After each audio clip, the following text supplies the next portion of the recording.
Good morning, my dear friend. The world is still quiet, wrapped in a hush that belongs only to dawn. The air is cool and trembling with expectancy, as if creation itself holds its breath.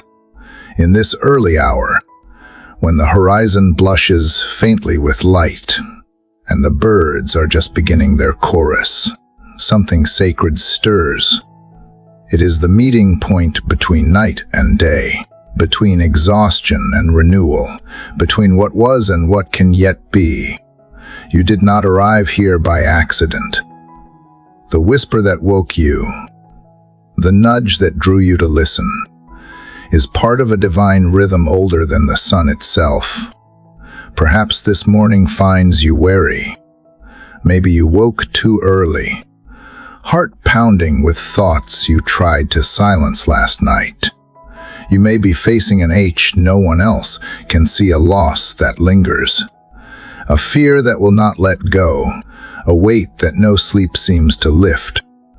There is a man somewhere, staring at the ceiling before dawn, wondering how to tell his children he has lost his job. There is a woman sitting at her kitchen table, tracing the rim of her coffee cup, praying the diagnosis she heard yesterday was a mistake.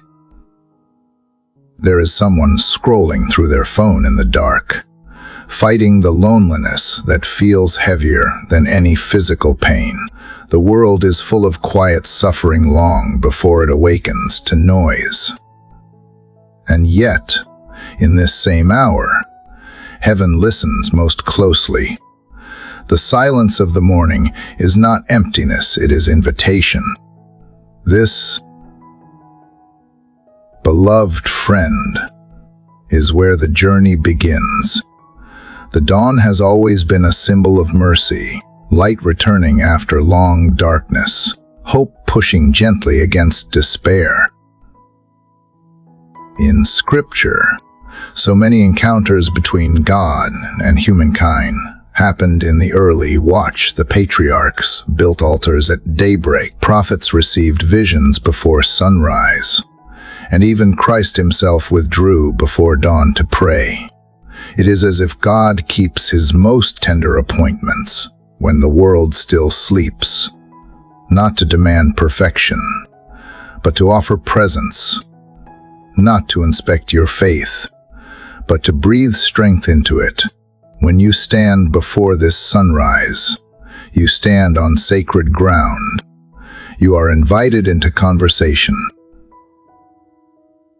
not performance. You do not need polished words or holy postures, only honesty. The light creeping over the edge of the world is not here to expose your failures, but to remind you that darkness never wins. Every morning that returns is proof of resurrection. Every new breath is evidence that grace has not finished its work. The next 24 chapters that await you are not rules or rituals. They are a pilgrimage.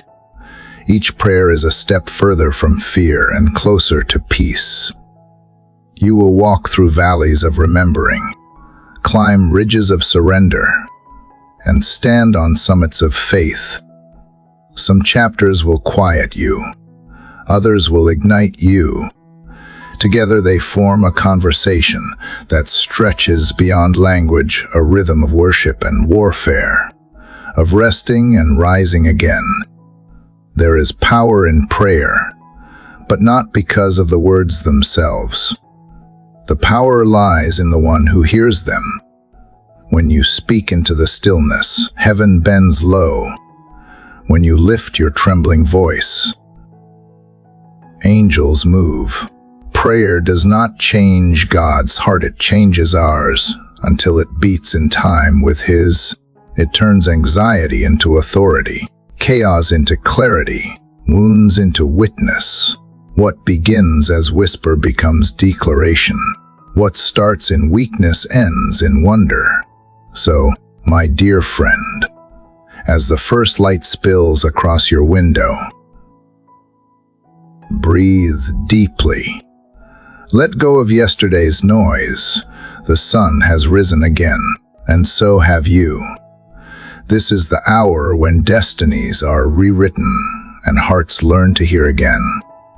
If you will open your spirit in these early moments, you will discover that every sunrise is a sermon, every heartbeat a hymn. You are not alone in the quiet. You are being called gently, persistently into communion. Come now. Step closer to the presence that has been waiting through the night. Lay down your striving, unclench your hands, and prepare to walk with the Eternal through the next 24 mornings of prayer. These pages are not merely words. They are doors. On the other side of each is a deeper encounter. The dawn is speaking. Listen and let your heart answer. Dear Heavenly Father, in the stillness of this early morning, I come before you with the weight of the night, still resting on my shoulders. The sky is only beginning to pale, and the world is wrapped in a hush that feels almost sacred.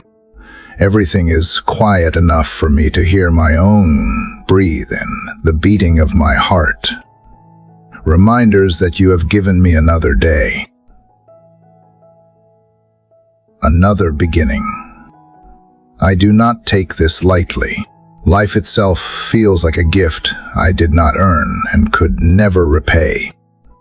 And so, before the noise rises, before tasks and worries chase me again, I want to begin here, with you. You know how restless I was through the night. My thoughts turned over and over like stones in a river. Questions I could not answer, fears I could not name, memories I could not silence. I tried to hold them back, to fix them myself, but the more I tried, the heavier they became. There is a strange honesty that only comes in these hours before sunrise, when distractions fade and truth stands bare. I see my own frailty more clearly now. And though it humbles me, it does not destroy me, because even in my weakness, you are near. You are not distant when I tremble. You are not offended by my confusion. You lean close, patient as light creeping over the horizon. I want to believe that this quiet moment has meaning, that it is more than just another morning, that you have drawn me here on purpose. The world teaches me to measure worth by progress. But here, in the dim glow of dawn, I sense that worth is measured by presence. Yours with me, mine with you. So I bring my imperfect self, not my achievements, not my masks, just me tired, hopeful, uncertain, and longing.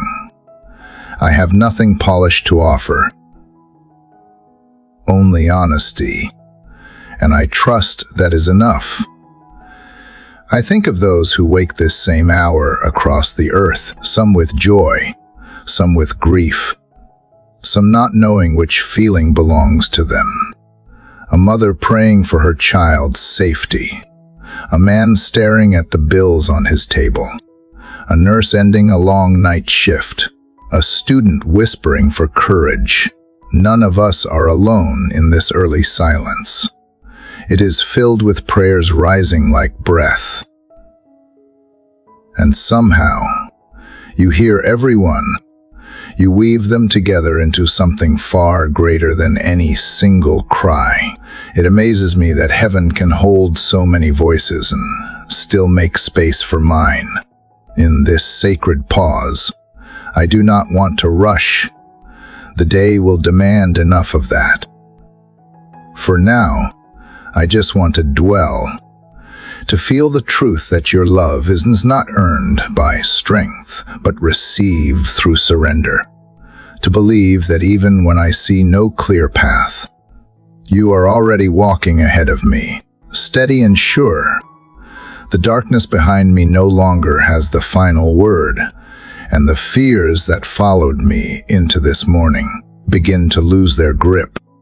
I can almost hear them quieting as your peace starts to settle in. I remember the words of the psalm that say, "The salvation of the righteous comes from the Lord," that you are our stronghold in times of trouble. Those lines used to sound distant to me, like something written for holier people in another time. But today, they feel personal, because trouble is not a stranger to anyone. And yet you promise to be strength within it, not just deliverance from it. So I hold on to that truth now. You are my fortress, not built of stone, but of mercy and faithfulness. You are the shield I cannot forge on my own, the refuge that does not collapse when life shakes beneath my feet. I know there will still be storms. I will still face uncertainty and disappointment, but I do not face them as I did before. I face them as one who has a hiding place. You do not promise that the waves will stop, but you promise that I will not drown. And that is enough for me this morning. That is the kind of hope that does not depend on circumstances, the kind that grows quietly like dawn light, soft at first, then steady, then bright enough to chase shadows away. So here I am, Father, standing at the edge of a new day. My hands are open, my heart unguarded. Teach me to carry peace like armor, not as something fragile to protect, but as something strong to share. Let this morning become the foundation of a day lived with intention, a day where my choices echo gratitude. I do not know what hours ahead will hold, but I choose to begin them anchored in your presence. If there are walls still around my heart, begin to dismantle them gently. If there are fears still whispering, replace them with truth. If there is pride hiding under my prayers, strip it away until only humility remains. Let my first thought today not be of worry, but of wonder. You are the same God who sees sparrows fall, who numbers the stars, who bends low to hear the quiet sigh of a soul at dawn. You are not far away. You are here, in the breath between words, in the calm before sound, in the first flicker of light that touches the sky. I will meet you here again tomorrow, and the morning after, and as long as you give me days to rise. For every sunrise is a chance to begin again, not in my strength, but in yours. Each dawn is proof that mercy has survived the night.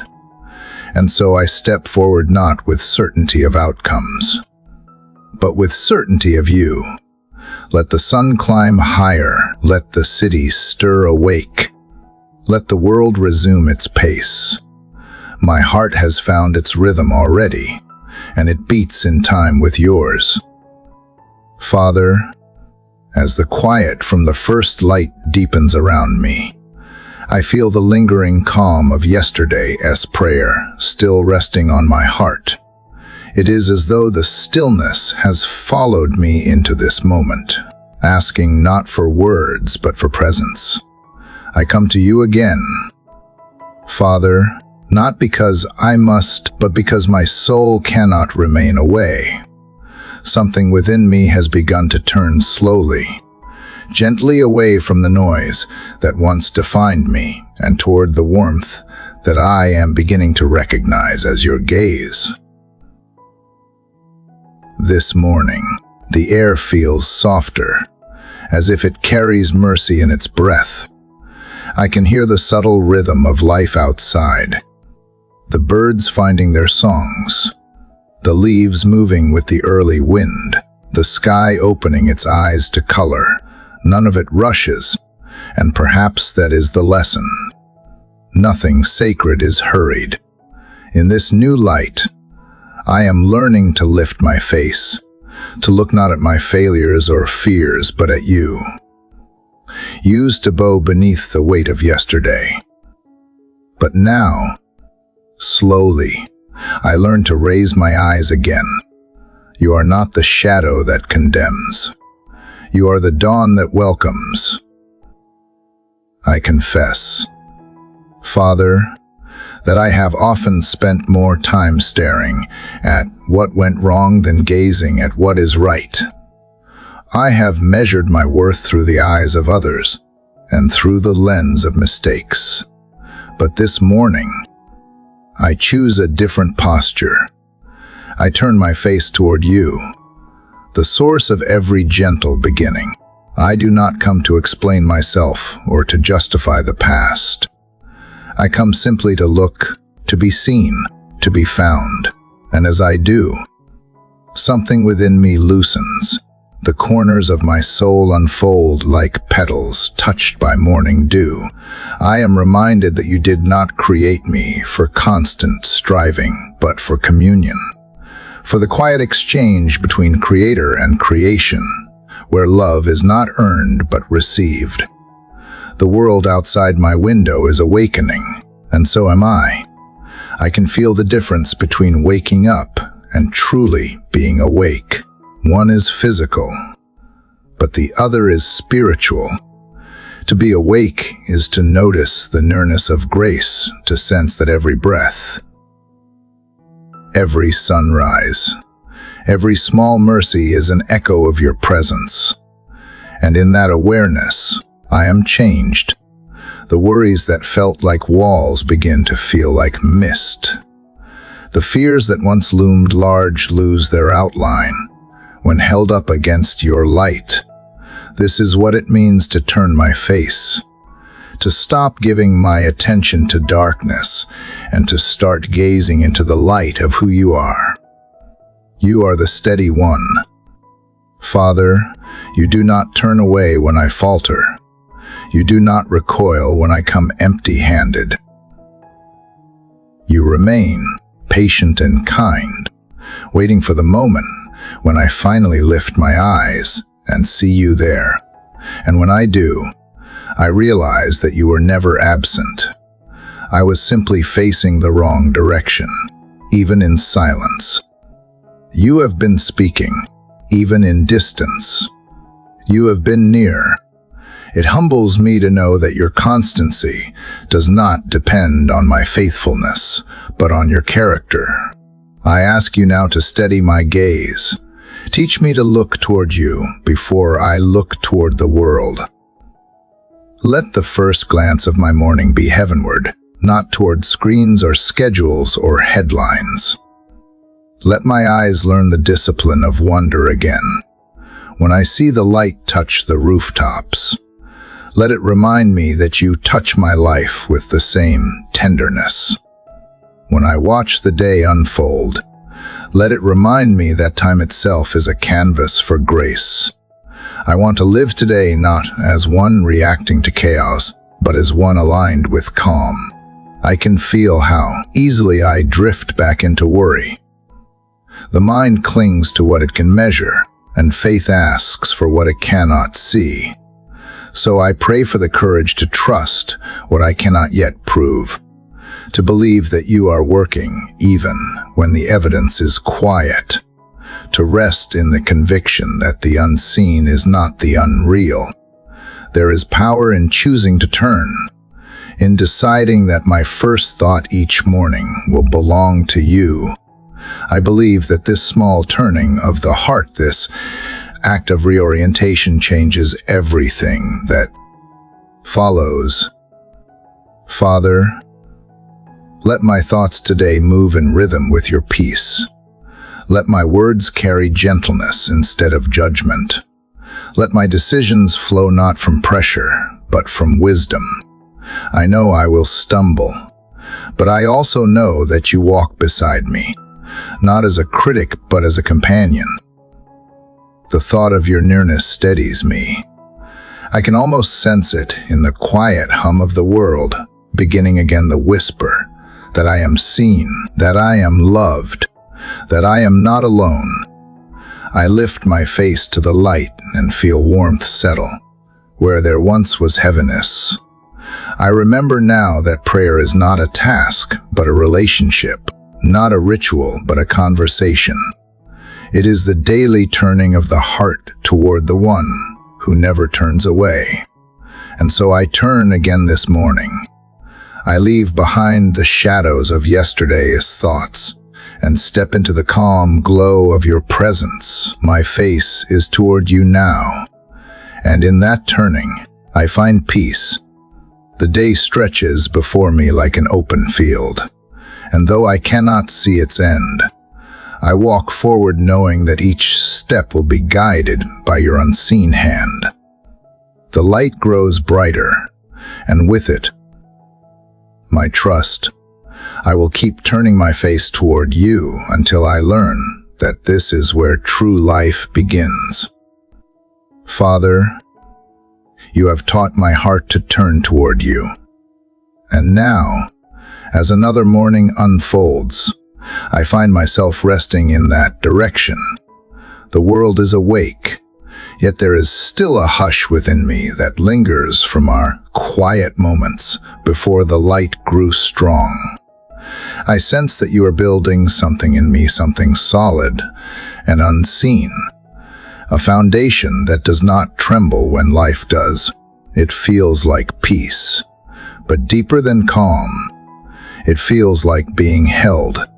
And as I sit here in this new day, Father, I begin to understand what it means to dwell in safety, not because trouble disappears, but because your presence becomes my shelter. I think of how often I have searched for protection in temporary things. I have hidden behind confidence, achievement, people, and plans, believing they could keep me safe. Yet each one, in time, cracked beneath pressure. Fear would find its way in again, like wind through thin walls.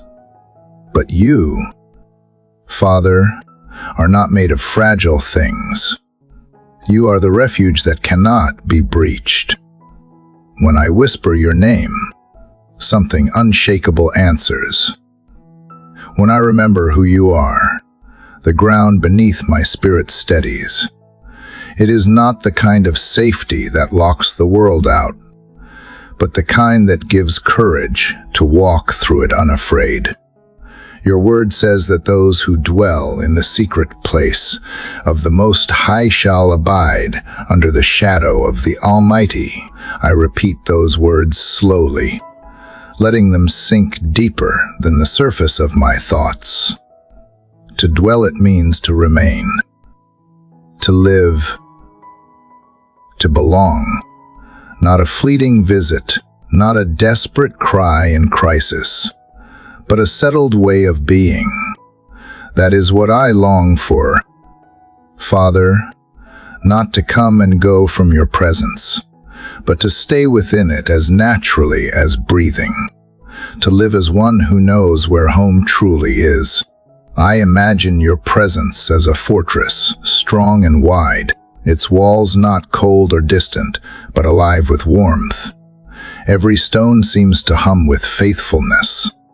Every gate opens not to exclude, but to protect. When I picture myself inside, I realize I am not a prisoner here. I am free because nothing outside can own me anymore. Fear still knocks at the walls, but its voice grows faint. Worry still whispers.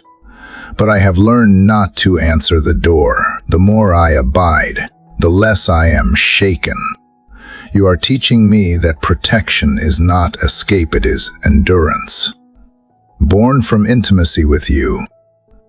Father, I feel you close when I breathe your promises aloud. They are like keys that fit the locks of every anxious thought. The Lord is my refuge and my fortress. My God, in him I will trust. I let that truth echo inside until it feels like my own heartbeat. I do not need to defend myself from every opinion, every outcome, every unseen threat. You are the defender of what truly matters in me, my peace, my faith, my purpose in your presence. I am not defined by fear of loss or failure. I am defined by belonging. Sometimes, I look at the world and see storms rising in every direction. Uncertainty fills the air like thick fog.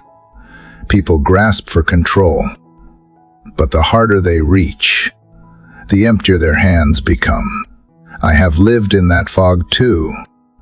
I know the feeling of trying to hold on to what I cannot fix. Yet in the middle of it, you call softly, reminding me that I was never meant to be the fortress. I was meant to be the one who abides inside it. And when I remember that, clarity returns. My role is not to build the walls. It is to trust the one who already has. Father, you are not a distant tower beyond reach. You are a refuge that meets me right where I stand. When I am weary, you become rest. When I am uncertain, you become steady ground. When I am afraid, you become song. It amazes me how your protection is both strength and gentleness. You guard me fiercely, yet invite me tenderly. You are not a shelter that isolates, but one that restores courage to step back into the world with peace still intact. Teach me, Father, to name you rightly in every season, when fear rises. Let me call you defender, when I am surrounded by confusion. Let me call you light, when life feels too heavy. Let me call you strength.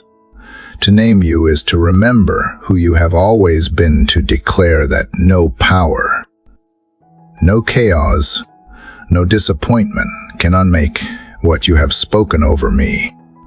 I want your name to be the first sound of my morning and the last whisper before sleep.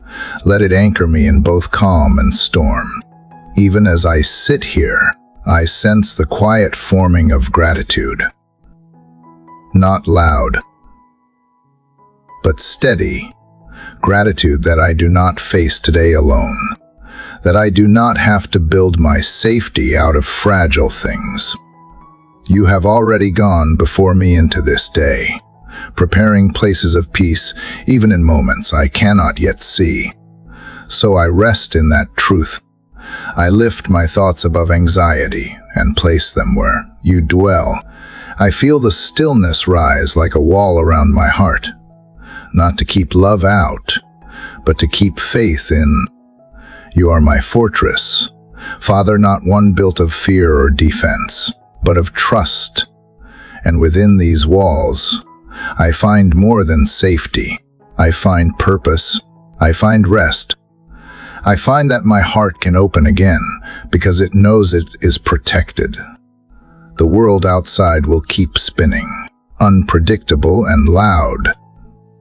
But here within your presence, I learn what it means to stand unshaken. I will carry this awareness into the day not as armor I must hold, but as assurance that holds me. Every step beyond this prayer will be taken beneath the shadow of your strength. And as the sun climbs higher, I know that shadow will not fade, it will follow me. A quiet reminder that I am never beyond your reach. Father, yesterday I named you my fortress, the stronghold that steadies me when the world feels uncertain. Today, as I wake again to the quiet of dawn, I realize that safety alone is not enough. To dwell in your refuge, I must also learn surrender not as defeat, but as trust. Father, you have given me strength that endures, but I sense that you also invite me into gentleness, into the grace of letting go, The light coming through my window seems softer this morning, and I take that as a sign. You are not asking me to fight. You are asking me to release. I have carried so many things in my hands, plans, worries, dreams, and the need to be in control. They have made my palms ache from clenching too tightly. I see now that control is just another form of fear, dressed up to look responsible. But you are not impressed by my grasping. You whisper that peace lives only in open hands. So here, before the day begins to demand, I pause and breathe. I choose to surrender the things I cannot hold, not because I give up, but because I trust that you can hold them better. Father, it is hard to release what feels familiar, even when it hurts. The mind wants to manage outcomes, to fix, to predict, to protect. Yet I remember the potter and the clay, the image you gave through the prophets. The clay never argues with the potter. It yields. It allows itself to be shaped, stretched, even broken and remade, because it knows the hands that hold it are kind. I want to live like that clay today. Mold me quietly, without resistance. Smooth the rough edges that pride has left behind. Shape my thoughts to fit your wisdom, not my own. Surrender sounds simple until I try to do it. My heart fights back, wanting to keep one small corner for itself. It tells me I can trust you with everything except this one thing, this fear, this relationship, this uncertainty. But you do not bargain for fragments. You invite wholeness. You ask for all of me, not to control me, but to free me. You remind me that love cannot grow where there is partial surrender. So I open that last locked room within me and let your light in. It hurts, yes, but it also heals. The moment I let go, I feel the tension ease, and what once felt like loss begins to feel like peace. Teach me, Father, that surrender does not silence purpose, it strengthens it. When I stop striving, I start listening. When I release the noise of my own ambition, I can finally hear your direction. You are not the God of confusion, but of clarity, and clarity often comes in stillness. Help me to welcome stillness as a teacher. Let it shape me in ways business never could. I think of the fields waiting for the farmer. They do not rush the seasons. They simply remain open to rain, to sun, to wind, trusting that each has its purpose. Maybe that is what faith looks like, to remain open to your timing. Even when nothing seems to grow, the seed does not demand explanation from the soil. It simply rests until life begins to stir. Father, I want to rest like that, quietly, confidently, without demanding proof that you are at work. There are moments when surrender feels like losing ground, but in truth, it is returning to sacred ground. When I stop clutching what was never mine to keep, I find space for your presence to dwell. You cannot fill hands that are already full, so I let the excess fall away, the need to please, the burden of what-ifs, the chase for control. I breathe in your peace and realize that I am lighter now, free to move where you lead. Help me to surrender even the way I measure surrender. I do not want to make it another performance, another task to master. Let it be honest and quiet, as natural as breathing. Some days it will come easily, and others it will take every ounce of courage I have. On those days, remind me that you accept even reluctant surrender. You are patient with process, tender with hesitation. You do not shame me for needing time. You simply wait, knowing that love will win over fear in the end. Father, when I look back on my life, I see how often you have guided me through surrender. The job I thought I needed, the door that closed too soon, the person I wanted to hold on to each loss became an unseen mercy. At the time, I grieved what slipped away. Now I see the wisdom in the space it left behind. If every door I wanted had opened, I would have walked past the ones you built for me. If every plan had succeeded, I would have never learned dependence. Thank you for the grace of unanswered prayers, for the holy redirections that saved me from myself. Today I choose to trust you again. I surrender not because I am weary of effort, but because I am confident of your care. You see further than I can, beyond the horizon of my understanding. You see how each delay prepares me, how each detour refines me, how each disappointment clears the path for something purer. Let me not cling to what is fading when you are offering what is eternal. Let me release my grip on outcomes and cling instead to faith. If my hands must be empty, let my heart be full. If my plans must change, let my peace remain. And if surrender becomes the rhythm of my days, then let it also become the melody that guides me through the hours ahead. I know now that surrender is not weakness, it is worship.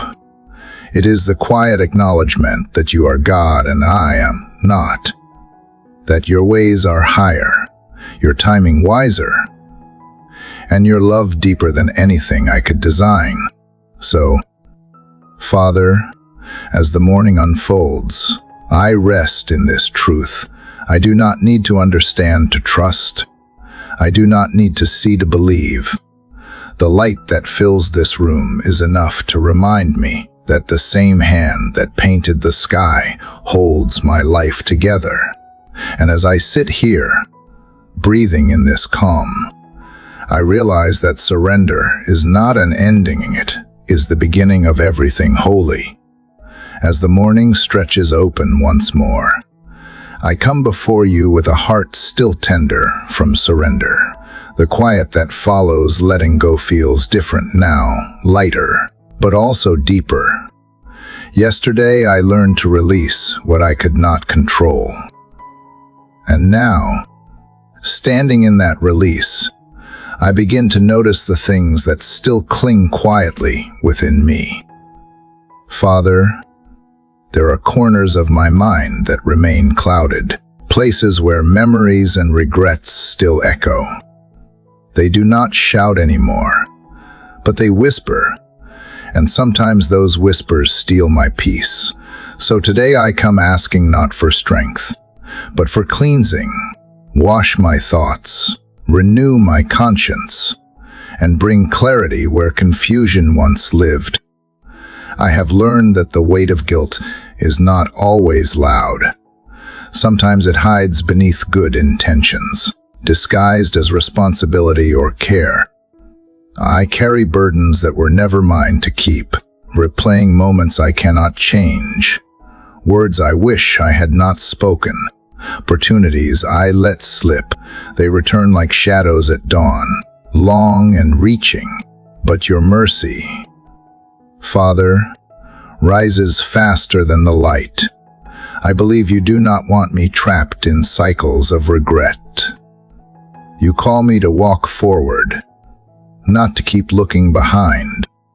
Still, I struggle. The mind resists forgiveness, even when the heart believes in it. So I ask that you renew both the part that remembers and the part that releases. You have said that the truth makes us free, but sometimes I fear the truth about myself. It is easier to busy my thoughts than to sit quietly and listen. Yet I know that healing cannot come where honesty is avoided. So I open myself to your gentle inspection. Search me. Father, look beneath the polished surface I show the world. Reveal what needs to be washed clean, not to shame me, but to restore me. I trust that your correction is never cruel. It is the hand of a physician, firm yet kind, touching the wound not to hurt but to heal. The more I yield to this process, the more I realize that clarity is not an instant revelation. It is a gradual unfolding. It comes as you peel away the layers of noise, pride, and distraction that cloud the heart. You do not rush this work. You move like the tide, steady and patient, cleansing the shore one wave at a time. Father, let your spirit move through me like that tide. Let each wave carry away anxiety, resentment, and the clutter of unholy thoughts. Let what remains be clear water, reflective, calm, and honest. There are moments when my mind feels too crowded to hear you, lists of tasks, fragments of worries, unspoken fears. They all compete for attention. And yet, when I finally sit still long enough, I notice how small those voices sound compared to yours. Your peace does not shout. It hums beneath everything else, steady and constant. Help me to tune my mind to that frequency, to let your voice be the sound that orders all others. The world around me runs fast, but your wisdom always moves at the pace of peace. Father, I also bring before you the things I cannot understand, mistakes that still haunt me, people I may have hurt, choices that ripple farther than I intended. I cannot rewrite those stories, but I can invite your grace to write a new ending. Let forgiveness flow in every direction. It is needed from you to me, from me to others, and from me to myself. I do not want to carry yesterday's dust into today's dawn. Cleanse the pathways of my thoughts so they no longer loop through shame. Replace those loops with gratitude. Gratitude for lessons learned, for mercy that covered what could have destroyed me, for love that found me even when I was lost in my own reasoning. The conscience you have given me is a compass, but sometimes it spins wildly when fear takes hold. Anchor it again in truth. Father, align it not with my emotions, but with your word. Let conviction lead me to humility, not despair. Let repentance feel like a return, not a punishment. You are not a judge waiting to condemn. You are a father waiting to restore. The cleansing you offer is not a scolding, it is a renewal. It is you taking the broken pieces of thought and memory and shaping them into wisdom. I want to walk through this day with a mind free enough to love well. When my conscience is clear, compassion flows easily. When my thoughts are uncluttered, I can see people as you see them, without bias, without haste, without the lens of old pain. Father, make my inner world a place where peace can grow, where faith can breathe, where joy is not forced but natural. If I have been harsh with myself, soften me. If I have been careless with my thoughts, discipline me with gentleness. Let my inner dialogue sound like the voice of grace, This cleansing is not only for me. I know. A clear mind becomes a vessel for others, a quiet space where weary hearts can rest. When I walk in peace, I carry peace. When I think in light, I speak in light. Let that be the testimony of my day, not perfection, but purity of intention. Let my mind become an altar where only truth and kindness dwell. As I sit here in the soft brightness of morning, I sense what freedom truly feels like. It is not loud celebration, but quiet assurance. The weight that once pressed against my chest has lifted, replaced by calm that does not depend on circumstance. I realize that cleansing is not a single act, but a rhythm, the rhythm of confession and renewal, of release and rest. Each time I come to you, Father, the water flows again. Each time I admit my need, you meet it without hesitation. So I welcome this clarity like sunlight through clean glass. The world looks sharper, truer, more beautiful when seen through peace. My mind, once crowded, now feels open. My conscience, once restless, now rests. You have not erased my story. You have refined it. The places that once held shame now hold grace. And the thoughts that once condemned me now remind me that I am loved beyond measure. This is what it means to be renewed, to wake each morning lighter than the day before, to think clearly, to love freely, and to walk through the day unburdened, with eyes fixed not on the past, but on the hope that rises with the sun. Father, the clarity you gave me yesterday still lingers, like the afterglow of dawn. My mind feels lighter, my heart quieter.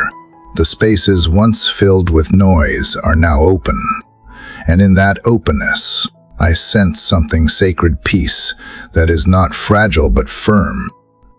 Father, I realize that what you offer me each morning is more than relief. It is authority. Peace in your kingdom is not the absence of struggle, it is the calm that commands storms to still. As I breathe in this new morning, I want to learn that authority, the kind that does not shout but simply stands. The world will soon awaken, and its chaos will try to reclaim me. Voices will rise, deadlines will press, opinions will clash. Yet before they reach me, I want to anchor myself here, in your serenity. I want your peace to be more than a feeling. I want it to be a boundary, a living guard around my spirit. You said, the peace you give is not as the world gives, because the world's peace depends on circumstances. But yours flows from presence, so I rest in that presence now, steady as a mountain hidden beneath clouds, unmoved though the sky shifts above it. Father, you have shown me that peace is not passive. It does not sit quietly while fear advances. True peace rises with dignity. It stands its ground without aggression, speaking in the language of trust. When Jesus slept through the storm, it was not because he was unaware of danger, it was because he knew who held the sea. Teach me that kind of rest. Let me sleep in faith and wake in courage, carrying the stillness of that moment into every hour of my day. The more I live in this stillness, the more I understand that peace is strength under control. It is not weakness, and it is not escape. It is choosing calm when the world expects panic. It is responding with gentleness when pride demands defense. It is believing that you are already working when I see no visible sign. Father, Grant me that conviction, the quiet authority that does not need to prove itself, because it knows where its power comes from. There are times when I confuse peace with silence. I hold my tongue, but my heart still rages. Yet true peace does not repress emotion. It redeems it. It does not bury anger or pain. It transforms them into wisdom. When I feel misunderstood, remind me that I do not need to fight for validation. You know my heart better than any explanation could express. When tension rises around me, help me to answer not from wounded pride, but from wholeness. Let my calm be contagious, my restraint a witness of your indwelling spirit. Father, I ask you to place peace not just around me, but within me. Let it live deep in my thoughts, shaping my reactions before words even form. Let it guide my steps so I walk with grace through conflict. Let it fill my tone so that truth never sounds harsh. Make peace my posture, not just my prayer. I want it to be the atmosphere I carry into every conversation, every meeting, every decision. Let those who encounter me sense the stillness of heaven beneath the surface of my words. There is a passage in Scripture that says your peace guards the heart and mind like a sentry. I imagine that Father Peace standing watch at the gates of my being, intercepting worry before it enters, disarming anger before it speaks, turning back fear before it takes root. I see now that this guard does not use force but presence. The heart guarded by peace does not harden. It softens. It becomes compassionate, forgiving, slow to judge. That is the power of quiet authority. It conquers without harm. When I think about the day ahead, I know I cannot control every outcome, but I can control where I dwell. I choose to dwell in peace. I will not let anxiety rent space in my soul. I will not let the noise of others determine my rhythm. I will listen, speak, and act from the sacred stillness you have built inside me. And when I feel it slipping, I will pause not to run away, but to realign. For peace is not lost. It is simply overshadowed by the noise I allow. And when I turn my focus back to you, it returns, steady as ever. Father, let this peace reach beyond me. Let it touch the lives of those who cross my path today. Let it comfort someone who is restless, soften someone who is angry, calm someone who is afraid. Make me a living reminder that peace is possible even here. Even now, the world does not need more noise. It needs more still hearts that know how to listen. Teach me to be that kind of presence, a listener, a reconciler, a bearer of quiet hope.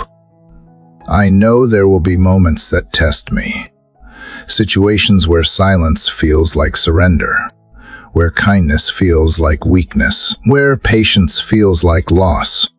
In those moments, remind me your son standing before accusation yet answering with grace. His peace was not submission to injustice. It was the embodiment of divine strength. He showed that serenity is not the lack of power, but the mastery of it. Father, help me reflect that same spirit, to stand firm without hardness, to love without fear, to stay kind even when it costs me pride. As the morning brightens, I feel this peace deepening, not as emotion but as truth. It hums beneath my heartbeat, steady and real. I do not have to search for it. It has already found me. The air feels warmer now, and I can almost sense your nearness in it, a reminder that peace begins not in the world, but in the heart that trusts. I will carry this quiet authority into the day ahead, not to escape life, but to enter it more fully. For when peace reigns within, chaos loses its hold without. And so, Father, as the sunlight fills the room, I rise slowly. Not rushed, not anxious, but ready. The peace you have given me is not fragile. It is fierce in its gentleness, strong in its silence, sure in its purpose. It is the unshakable calm that comes from knowing I am held by you. And with that assurance, I step forward into the day not as one who must conquer it, but as one who already carries victory within. The peace you taught me yesterday still hums quietly inside me, steady as breath. It rests behind my thoughts like a soft rhythm, keeping me grounded when the world stirs too loudly. Yet even in that peace, I sense something unfinished. Father, you have stilled the surface waters of my heart, but beneath them lie deeper currents, memories that still ache when touched, moments that seem too heavy to lift. This morning, as the light spreads across the sky, I know you are inviting me to go deeper, not to reopen wounds, but to let you heal them. For a long time, I believed that healing meant forgetting. I thought if I could erase the pain, the story would no longer have power over me. But you have shown me that true healing does not erase. It redeems. The past is not a chain meant to bind, it is a teacher meant to guide. So, Father, instead of asking you to take my memories away, I ask you to walk me through them. Let me see them not as evidence of weakness, but as the landscape where your mercy first found me. There are moments I still revisit, sometimes without meaning to. A conversation that ended with silence, a goodbye that came too soon, a failure that still burns with embarrassment. I used to run from them, pretending time alone could dull their edge, but time without truth only hides pain, it does not heal it. So today, I bring those moments into the morning light of your presence. They no longer belong in the shadows. I hold them before you, one by one, and I ask that your love touch what I cannot fix. Father, you were there even in those days when I thought you were absent. You watched me cry behind closed doors. You heard the words I never said out loud. You saw me reach for help in ways that others could not understand. And though I could not see it then, you were already preparing restoration. What felt like loss was often redirection. What seemed like abandonment was sometimes protection. Now, as I look back, I begin to trace the outline of grace hidden within the cracks. Still, healing is not always gentle. Sometimes it feels like remembering is the hardest part of believing. It hurts to see the younger version of myself so desperate for approval, so unsure of worth. But when I bring those images to you, Father, I realize you are not ashamed of who I was. You do not cringe at my mistakes or wish I had been stronger. You look at that broken version of me with the same tenderness you show me now. You remind me that love never looked away, not even when I did.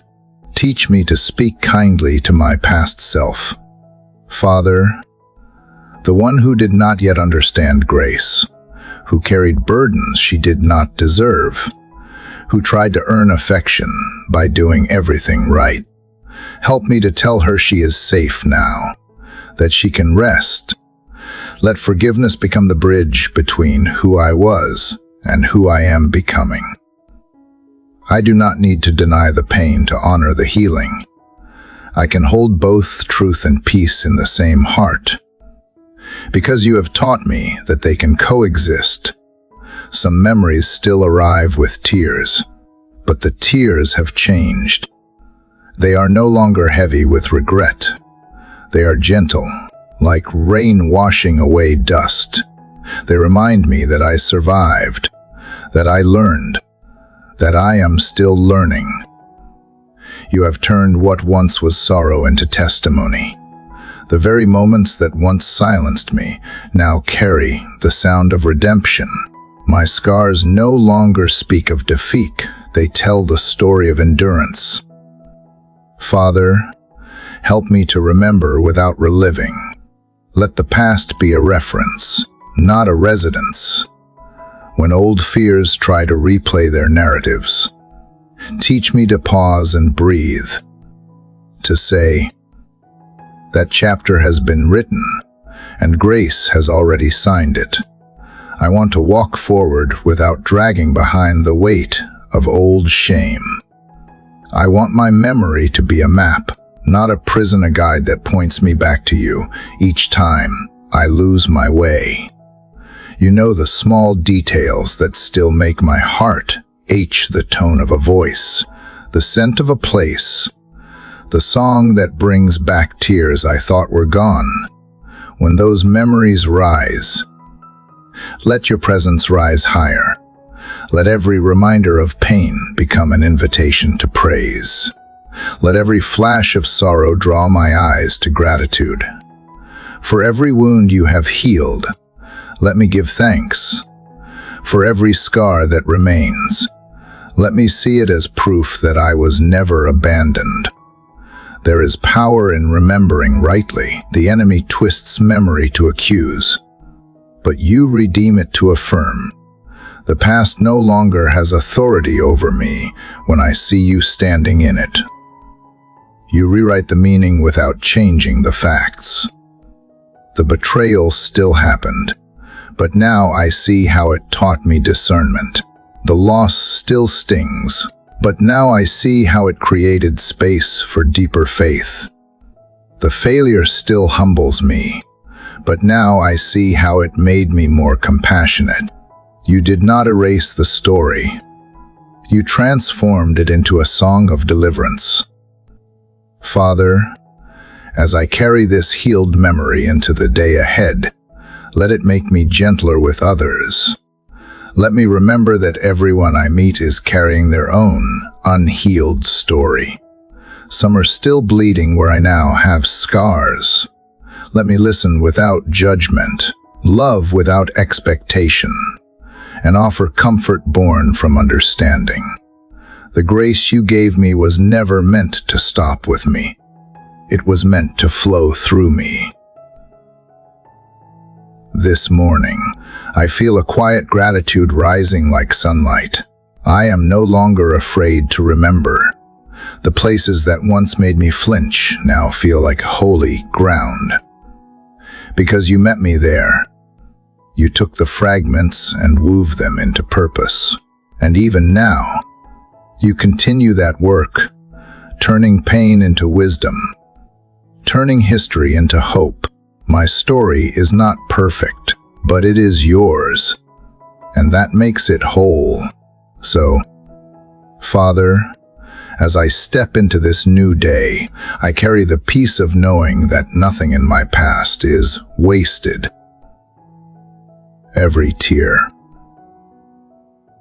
every mistake, every unanswered question has become part of the mosaic of grace you are crafting in me.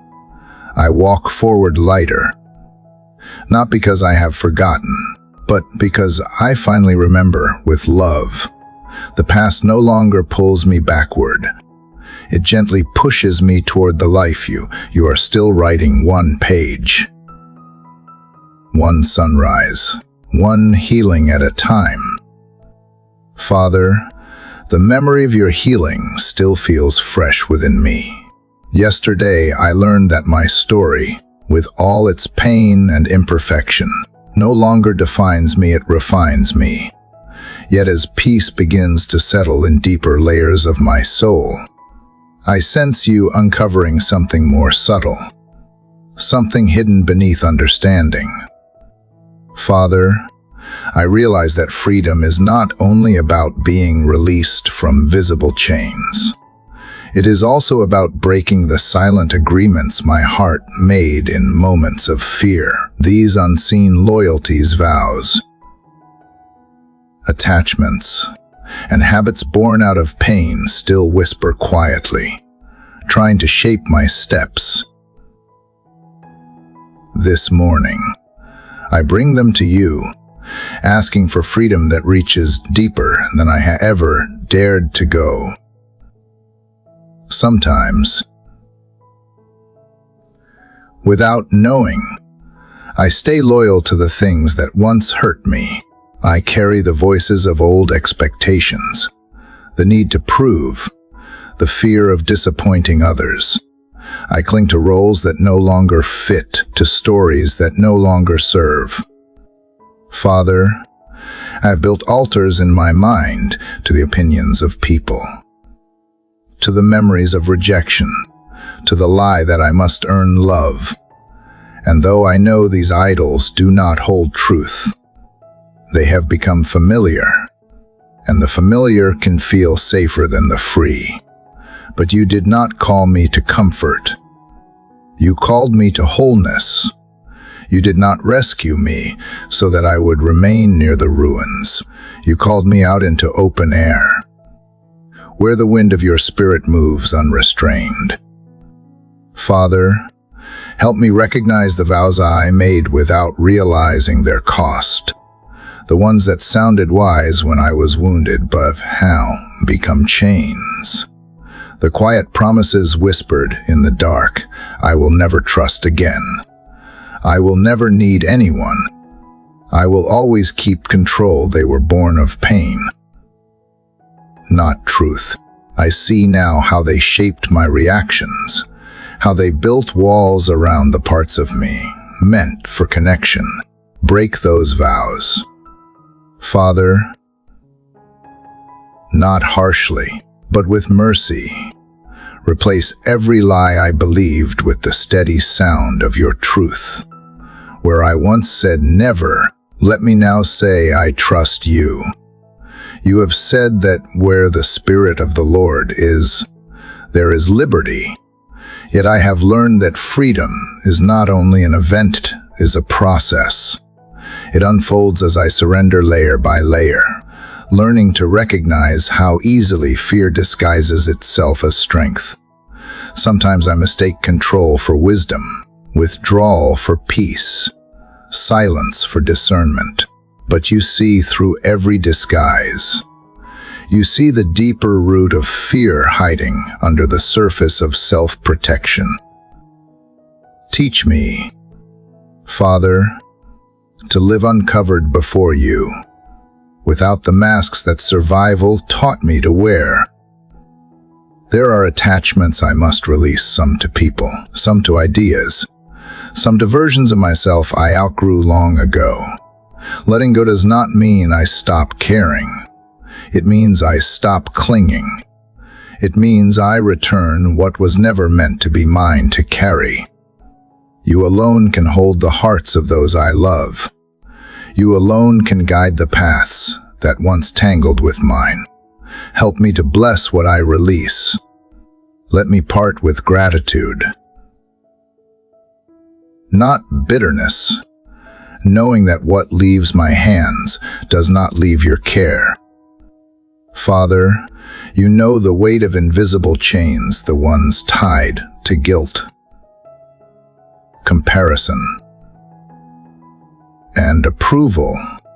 They may not show, but they pull. They drag the heart down quietly until faith feels heavy and joy feels out of reach. Today, I choose to name them. I name the fear of being misunderstood. I name the pressure to be perfect. I name the need to please everyone at the cost of peace. And in naming them, I strip them of power. Every name that once ruled me now bows to yours. Every fear that once limited me now meets the truth that I am already accepted, already loved, already enough in you. Freedom, I am learning, is not wild chaos. It is holy order. It is the calm that comes when everything false falls away. It is standing unashamed in the light, not because I am flawless, but because I am forgiven. When I live in that truth, I do not need to chase worth or defend identity.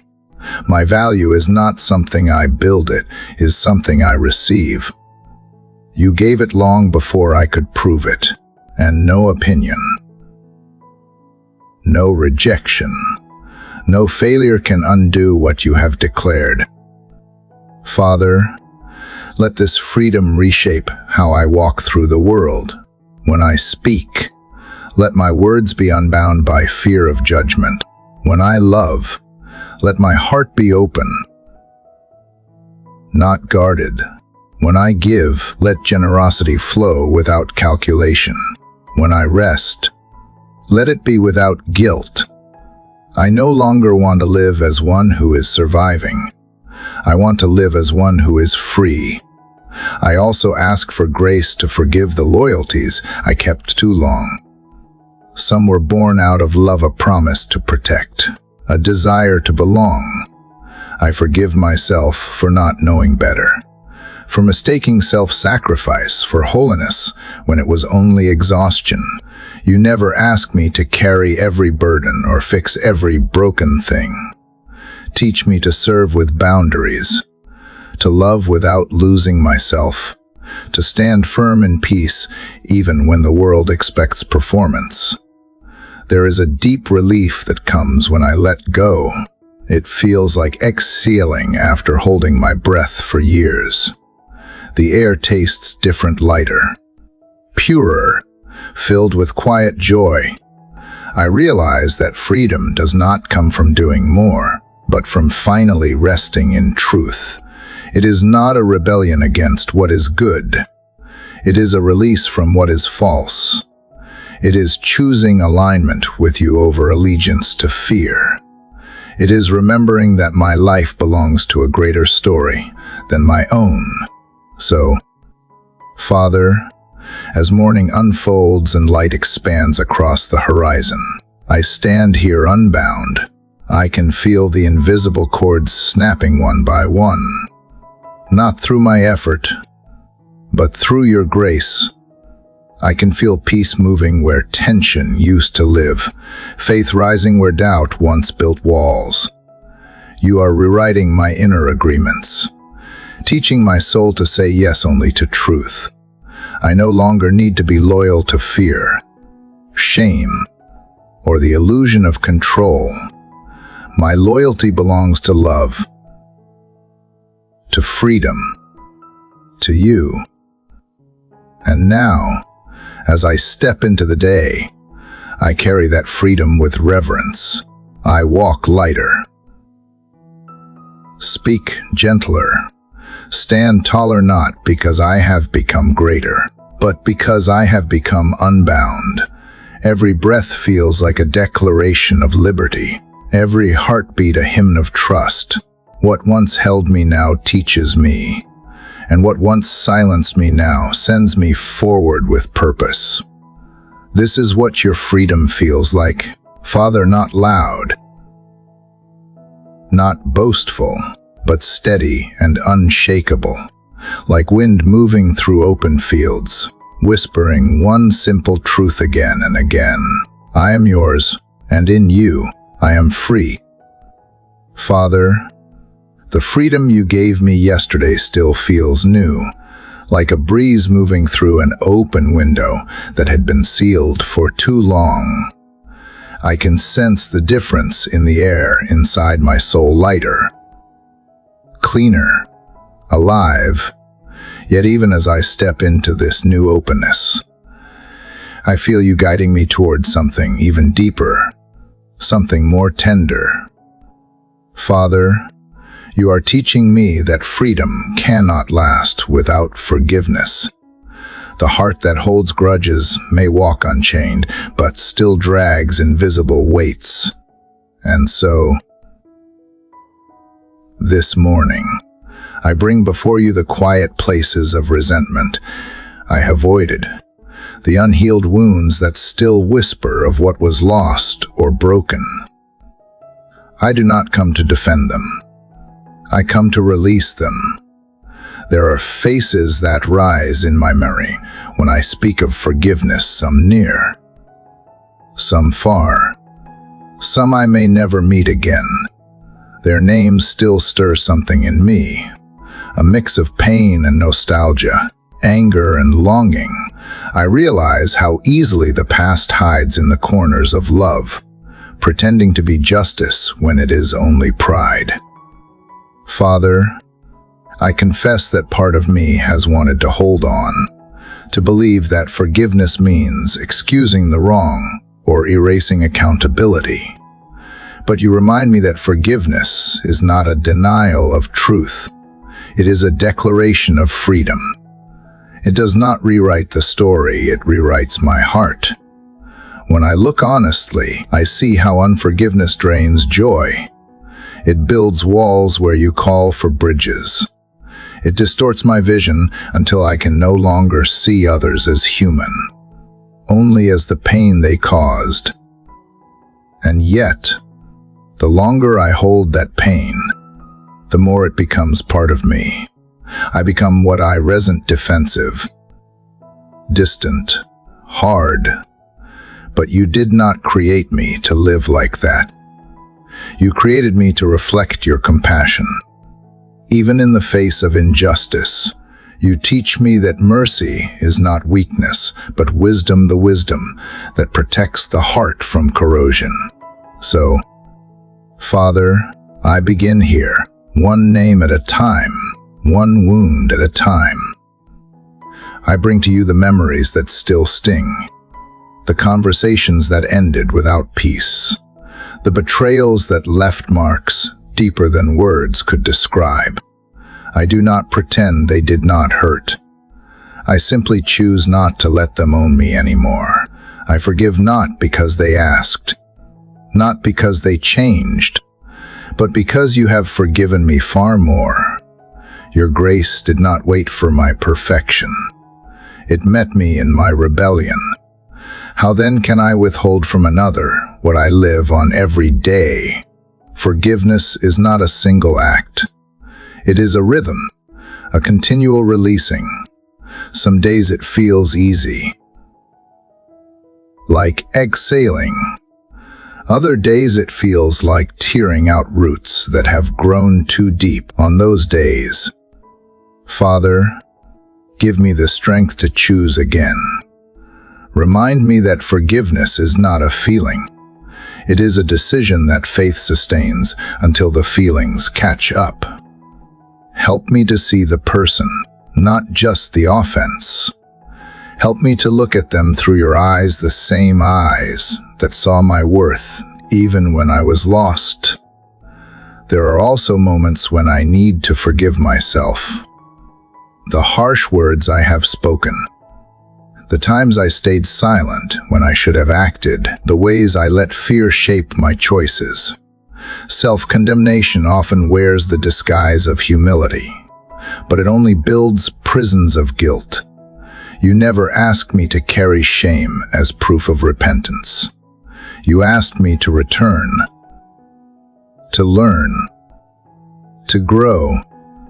So I bring that shame to you, Father, and I trade it for grace. Teach me to treat myself with the same compassion you have shown me. Let the voice that guides me sound more like yours, firm, but never cruel. Truthful, but always kind.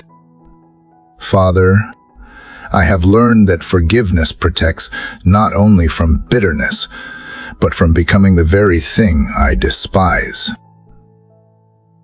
Without it, anger hardens into cynicism, and pain turns into pride. Forgiveness is the guardrail that keeps my heart tender. It is the boundary that separates healing from revenge. It allows me to remember without hatred, to see the past without living in it. You do not ask me to forget. You ask me to forgive so I can remember rightly with wisdom. Not wounds. And what of those who never apologized, who still live untouched by the harm they caused? I entrust them to you. Justice belongs in your hands, not mine. You see beyond what I can, into the roots of their own pain and blindness. I release them, not because they deserve it, but because I refuse to let their choices define my spirit. Freedom begins where vengeance ends. So I step away from the need to win, to be right, to prove. I step toward peace, knowing that you are both merciful and just, and you will not leave anything unresolved. Father, I also ask for grace to forgive those who never meant to hurt me, the ones whose absence cut deeper than any betrayal, the ones who did not know how to love in the ways I needed. Let my heart soften toward them too. Let me see that sometimes people wound not out of malice, but out of their own brokenness. And if I ever stand in their place, if my actions or silence have caused someone else pain, let me be humble enough to seek forgiveness and wise enough to offer it freely. This morning, I choose to walk in mercy. I do not carry bitterness into this new day. I leave it here at your feet, knowing that my peace matters more than my pride. The light filtering through the window reminds me that every dawn is a chance to begin again. Forgiveness, like the morning, returns daily, illuminating what darkness tried to hide. It is not always dramatic. Sometimes it is quiet, like the gradual warming of the earth after a cold night. But it is powerful, and it changes everything. So, Father, as I step into the hours ahead, let forgiveness guard my heart the way peace guards my mind. Let it flow through me naturally, without calculation or fear. Let my words carry gentleness where harshness once lived. My thoughts speak kindness where judgment used to dwell. And when old pain tries to return, remind me that I have already chosen freedom. I do not need to reopen what grace has already closed. Today, I walk unburdened, not because the world is flawless, but because my heart is no longer bound to its flaws. The weight of resentment has lifted, replaced by a calm too steady to be shaken. I feel it now, the sacred exchange between heaven and earth, where wounds become wisdom, where pain becomes prayer, where forgiveness becomes the quiet strength that protects the heart and keeps it whole. Father, the peace of forgiveness still feels warm inside me, like a slow sunrise spreading across my heart. Yesterday, I learned to let go, to forgive not only those who hurt me, but also myself. Yet even as that peace deepens, I can feel you leading me into a new lesson, one that reaches into the quiet spaces of faith. Father, you are calling me to trust you in the places where I cannot see, and that is not always easy. My heart wants to believe, but my mind still craves certainty. My spirit is learning that trust is not the absence of questions, it is choosing to keep walking even when the answers have not yet come. There are paths in front of me that I do not fully understand. Doors that have closed when I prayed they would open, and moments where silence seemed to stretch longer than I could bear. I admit, Father, that sometimes I have mistaken your silence for distance. I thought that if I could not hear you, perhaps you were no longer near. But even in those quiet stretches of uncertainty, you were there steady, working in ways unseen, shaping what I was not ready to carry yet. You were teaching me that faith grows strongest not in comfort, but in the space between knowing and waiting. I look back and realize that every time I thought I was lost, you were leading me through a lesson. Every delay had purpose. Every detour carried preparation. What felt like denial was often protection. What looked like emptiness was really space being made for something new. Still, trusting the unseen path requires surrender. It means letting go of my need to control, my habit of planning outcomes as if I could predict your will. Father, I confess that I often measure progress by movement, but you measure it by obedience. You care less about how far I go and more about how deeply I trust. Teach me to walk by faith, not by sight. When I cannot trace your hand, help me to trust your heart. Let my steps be steady even when the ground feels uncertain. I do not need to see the whole road to take the next step. I only need to know that you are walking with me, and you are. You always have been. Every sunrise, every breath, every quiet moment of peace is proof of your presence. The unseen path is not a lonely road, it is a holy one, walked by those who believe that light still exists even before it dawns. Sometimes, the hardest part of trust is waiting. Waiting for prayers to unfold, for wounds to close, for dreams to take shape. The world rushes, but you move with divine patience. You see the full picture while I only see fragments. So when waiting feels heavy, remind me that it is not wasted time. It is the space where faith matures, where roots grow deep enough to sustain the fruit to come. Let me rest in the truth that what you begin, you will finish, and what you promise, you will fulfill even if the fulfillment looks different from what I imagined. Father, you know how easily fear tries to disguise itself as wisdom. It whispers that I must plan for every possibility, that I must have a backup plan for your plan. But faith and control cannot coexist. I cannot hold tightly to both my comfort and your calling. Help me to release my grip on what I think I know. I do not want to live by calculation. I want to live by conviction. Teach me to trust the whisper more than the noise, the still small voice more than the shouts of doubt. When the path feels dim, remind me of your past faithfulness. Let my memory become a testimony that steadies my steps. You have never failed me. Not once. Even when outcomes broke differently than my hopes, your hand remained. Even when I thought I had wandered too far, your grace found me. You were guiding me through every shadow, preparing me for every sunrise. So today, instead of demanding to see what is ahead, I choose to thank you for what is already here, the peace of your presence. The breath of this morning, the quiet strength that tells me I am not walking alone.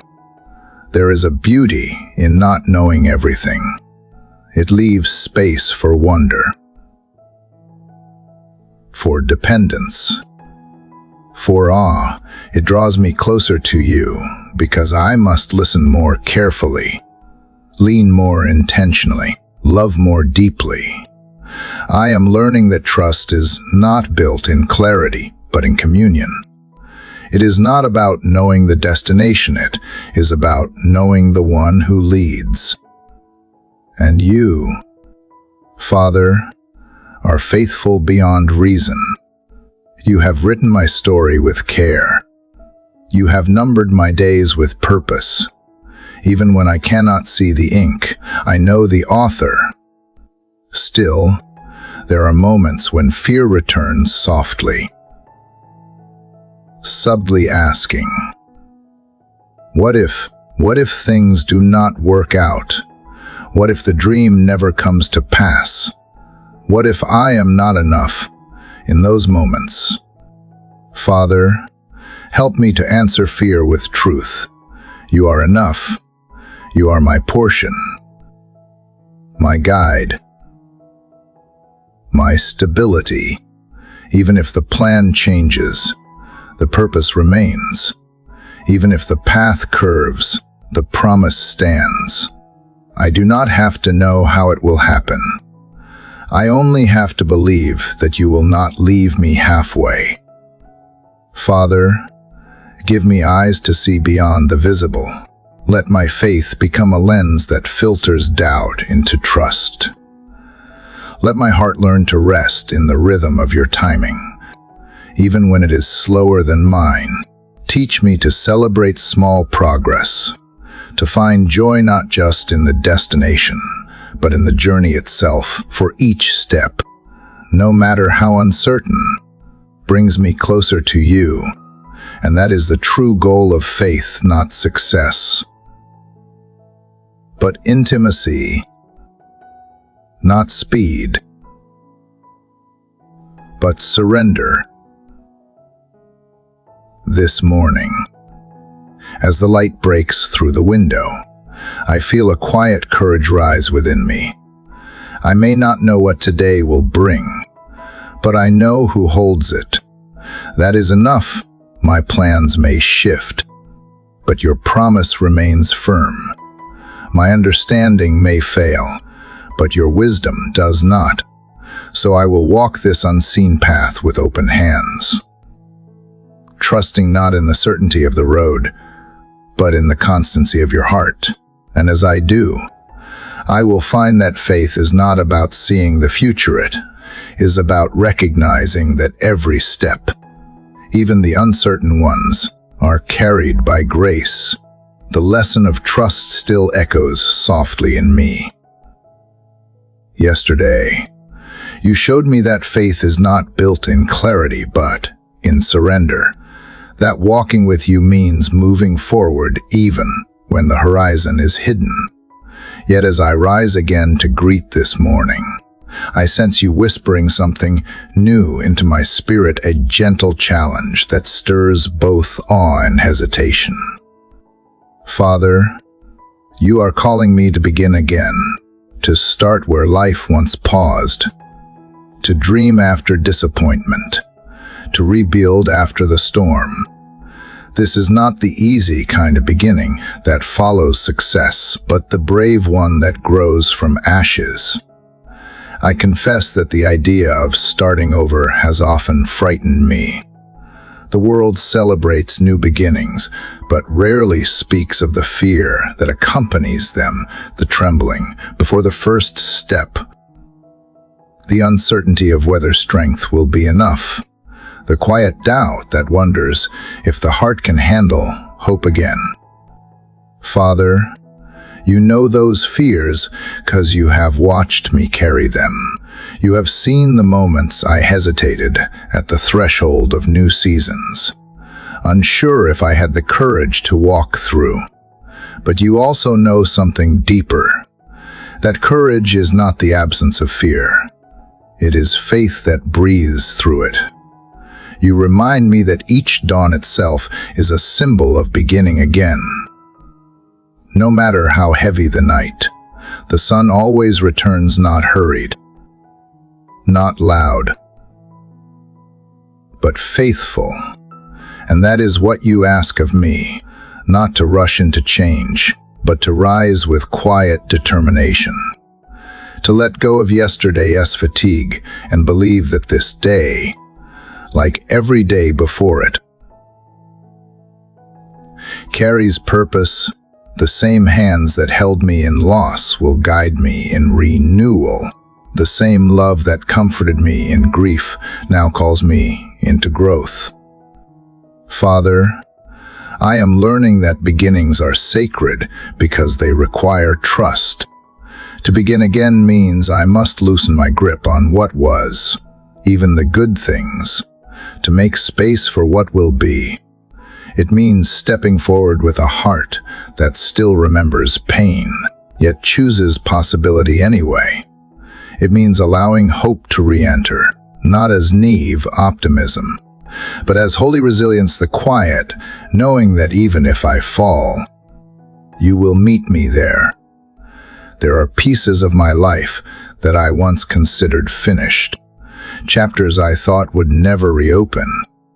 But you are the God of restoration, the one who breathes life into dry bones, who brings beauty from ruins. You do not recycle the past. You resurrect it. You do not simply mend what was broken. You make it new. Father, give me courage to partner with that renewal. Let me not cling to the comfort of familiarity when you are calling me into transformation. Let me trust that what you rebuild will not resemble the old, it will surpass it. Sometimes, the hardest part of beginning again is forgiving the time I think I lost. The years spent in confusion, the seasons that felt wasted. Yet you waste nothing. Even my detours become part of your design. What I saw as delay, you used as preparation. The waiting that once frustrated me was quietly strengthening me. You were growing roots beneath the surface, while I mourned the lack of visible fruit. So now, Father, I no longer despise the slow process. I see that each moment held purpose, even when I could not perceive it. Still, beginnings require vulnerability. They ask me to show up without guarantees, to believe without evidence. You know how my heart longs for reassurance before I leap, but you whisper instead, take the step, and I will meet you there. That is how you have always worked, not by revealing the whole path, but by lighting the next step. The courage to begin again comes not from knowing how the story ends, but from knowing who writes it. Father, there are dreams within me that have slept too long, buried under the weight of practicality and fear. Some I dismissed as foolish, others I abandoned out of disappointment. But this morning, I feel you stirring them again, the same dreams, but with new depth, dreams no longer about achievement, but about purpose, not about being seen, but about being faithful. Breathe life into them once more. If they are yours, ignite them. If they are not, replace them with something better. Either way, I will move forward with open hands. There will be resistance. I know. Old doubts will return, disguised as logic. Voices will remind me of past failures, urging caution. But you did not give me a spirit of fear. Father, you gave me a spirit of power, love, and sound mind. Remind me that courage is not loud. It is the quiet decision to keep going when no one applauds. It is believing in harvest while still standing in barren soil. It is choosing gratitude in the gap between promise and fulfillment. This morning, I take that first step again, small, perhaps unseen, but sacred. The act of beginning is itself an act of worship. Each breath I take in faith is a declaration that the story is not over. You are still creating, still redeeming, still unfolding beauty in ways I cannot yet see. I do not need to rush the process or control the outcome. I simply need to stay aligned with your rhythm. For beginnings born in your presence never end in failure. They grow into transformation. Father, as I face this day, give me eyes to see the opportunities hidden in ordinary moments. Let me notice the quiet doors you open, the gentle nudges of direction, the divine interruptions that realign my path when doubt rises. Remind me of how far we have already come. When weariness whispers, refill me with strength drawn not from willpower, but from grace. When fear tells me I am not enough, let me remember that you are. So here I am, Father, standing in the light of a new morning, no longer bound by what was, no longer afraid of what will be. My heart beats steady, my spirit feels alive, and though the road ahead remains unseen, I walk with confidence that every beginning in you is already blessed. The courage to begin again is not mine alone, it is your spirit within me, whispering softly through the stillness of dawn. Rise and walk forward. The story continues. Father, the courage to begin again still lingers in my soul like a steady heartbeat, reminding me that every sunrise holds a quiet invitation to renewal. Yesterday, you taught me to rise, to take the first step into the unknown with faith as my compass. Yet today, Father, I sense you calling me to something even deeper, not forward movement this time, but sacred stillness. You are teaching me that strength is not always found in action. Sometimes it is born in the calm, in the unhurried pause between breaths, where your presence becomes the only sound that matters. The world around me moves fast, demanding constant motion, constant proof of progress. But you move differently. Father, you are not found in the noise of striving, but in the whisper that follows surrender. You do not measure faith by how much I do, but by how deeply I rest in you. And so, this morning, I stop running. I lay down the pressure to perform, the endless lists, the restless thoughts that chase accomplishment. I come to sit in the stillness of your presence, to remember that peace is not the absence of responsibility, but the awareness of your nearness within it. It is hard, Father, to be still. My mind wants to race ahead, planning, fixing, analyzing. Even when my body rests, my thoughts keep spinning, afraid that if I pause too long, I will fall behind. But you remind me that stillness is not weakness. It is alignment. It is the moment when my spirit slows down enough to catch up with your voice. You are not in a hurry, and you are not late. Every time I wait with you, I find that time itself bends around grace. What feels delayed to me is perfect in your design. Teach me to see the holiness of quiet moments, the space between tasks, the breath before I speak, the pause before I react. In those small intervals, you often whisper the wisdom I would otherwise miss. When I am still, I notice what truly matters. The way light touches the morning air, the peace that lingers in silence, the rhythm of life that keeps moving without my control. Stillness reminds me that the world is not sustained by my effort, but by your faithfulness. You hold it all together, including me.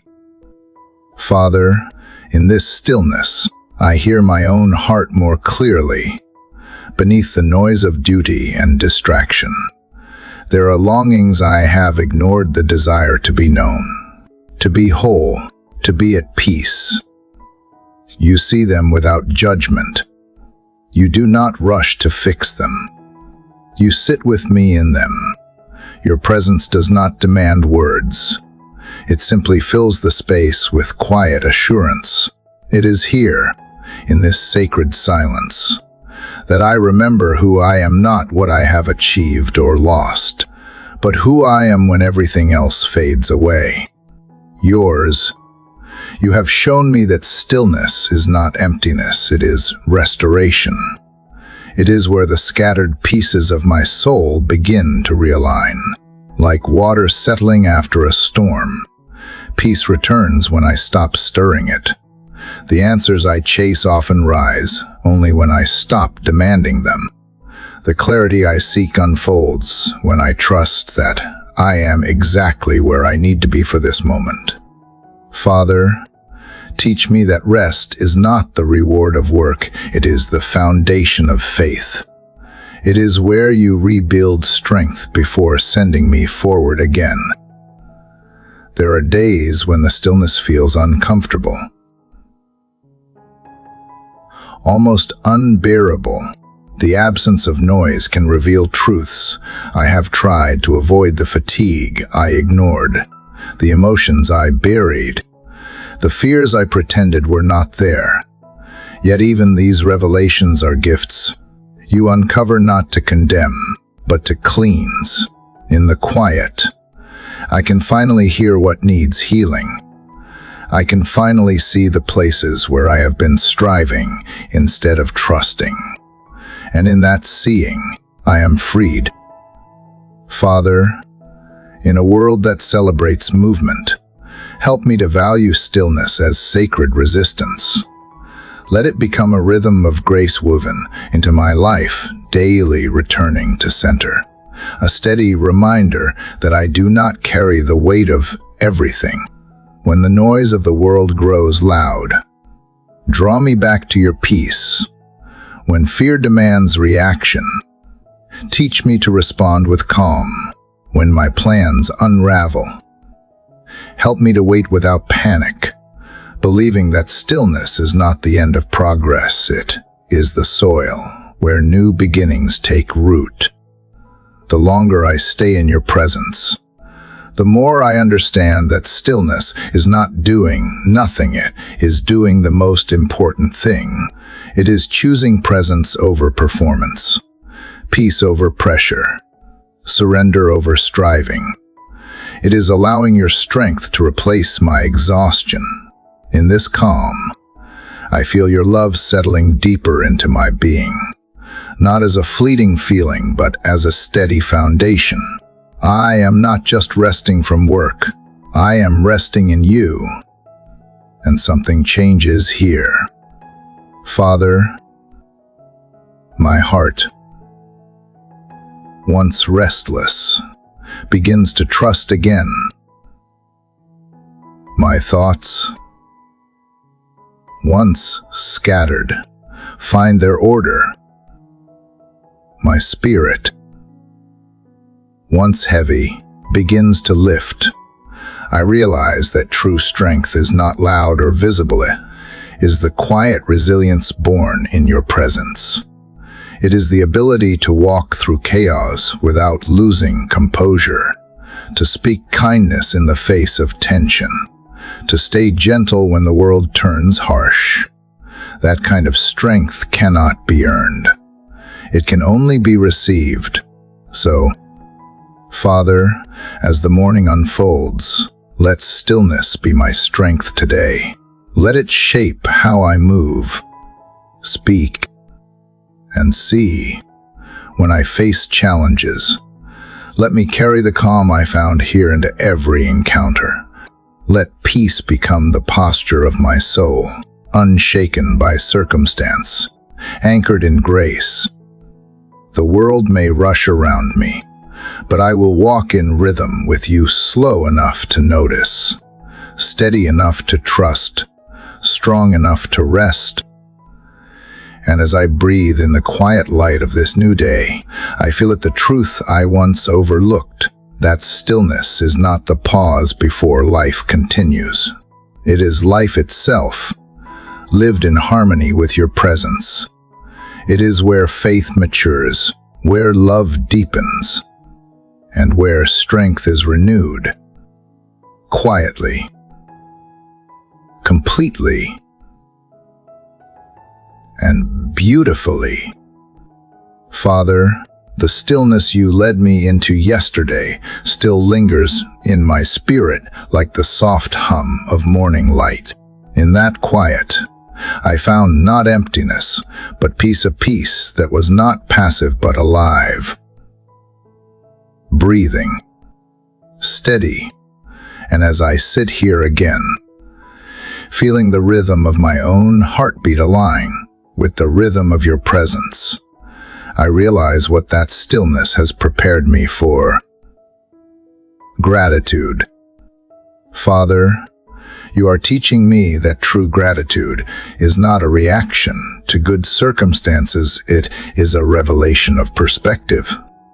It is seeing you in everything, even in what seems too small, too ordinary, or too painful to notice. When life moves fast, it is easy to miss the quiet miracles that fill each moment. The breath that never asks permission to flow, the sunlight that touches the wall just so, turning it golden for a brief second, the gentle consistency of morning, the world waking again, unannounced yet faithful. Father, you paint these reminders of grace into every day, but so often I overlook them. I chase the extraordinary while standing in the middle of it. Teach me to see, to slow down long enough to notice how you whisper beauty through ordinary things. Gratitude, I am learning, is not an emotion that arrives after blessings. It is a posture that creates them. When I thank you in the midst of uncertainty, peace grows. When I choose gratitude before breakthrough, faith strengthens.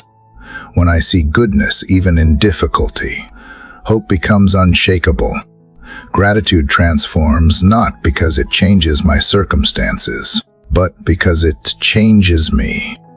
It shifts my vision from what is missing to what is already here, from scarcity to abundance, from striving to sufficiency. Father, I want to live as one who is constantly aware of your generosity, not the kind of gratitude that needs big moments to awaken it, but the kind that breathes quietly in the background of every hour, the kind that recognizes how even the smallest kindness is sacred because it bears your fingerprints.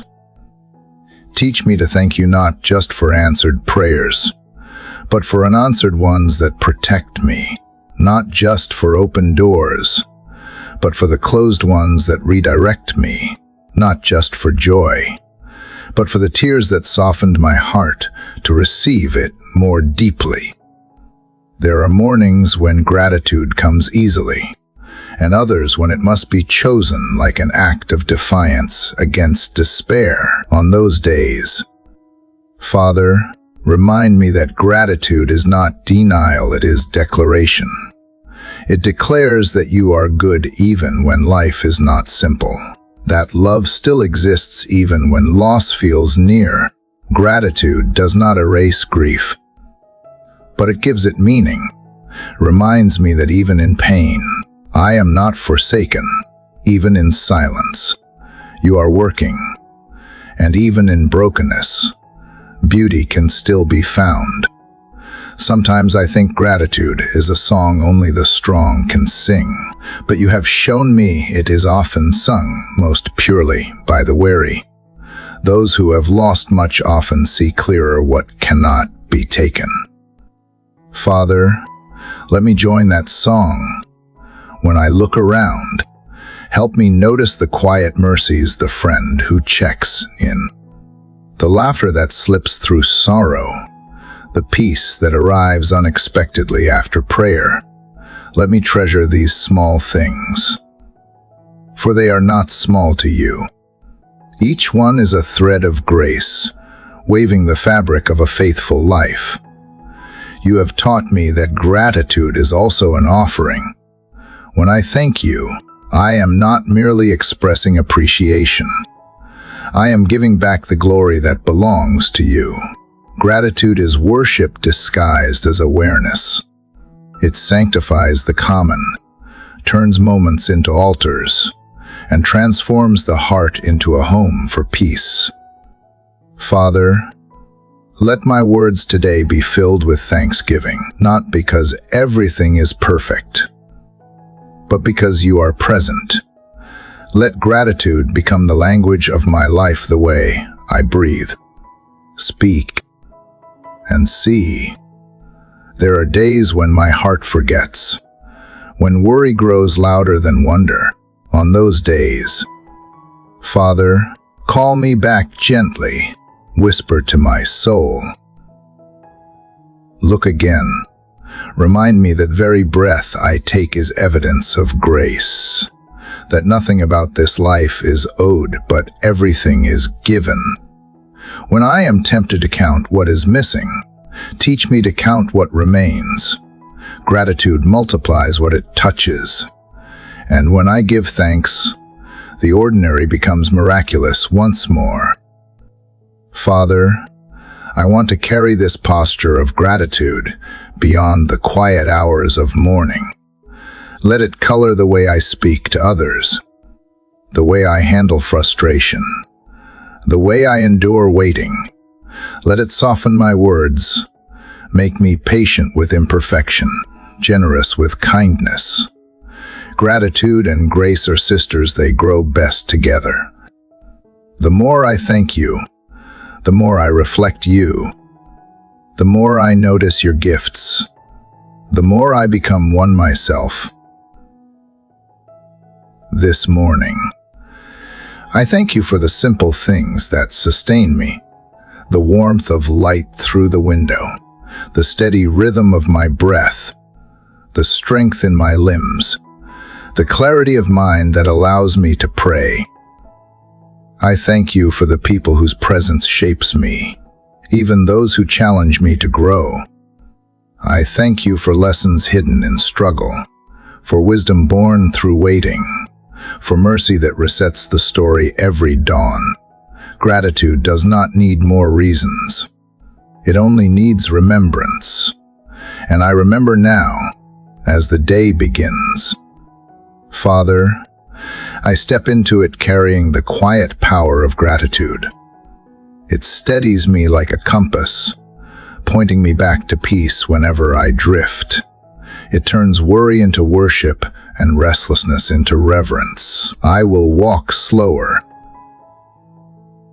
listen deeper, and speak gentler, knowing that every breath is both a gift and a chance to give thanks.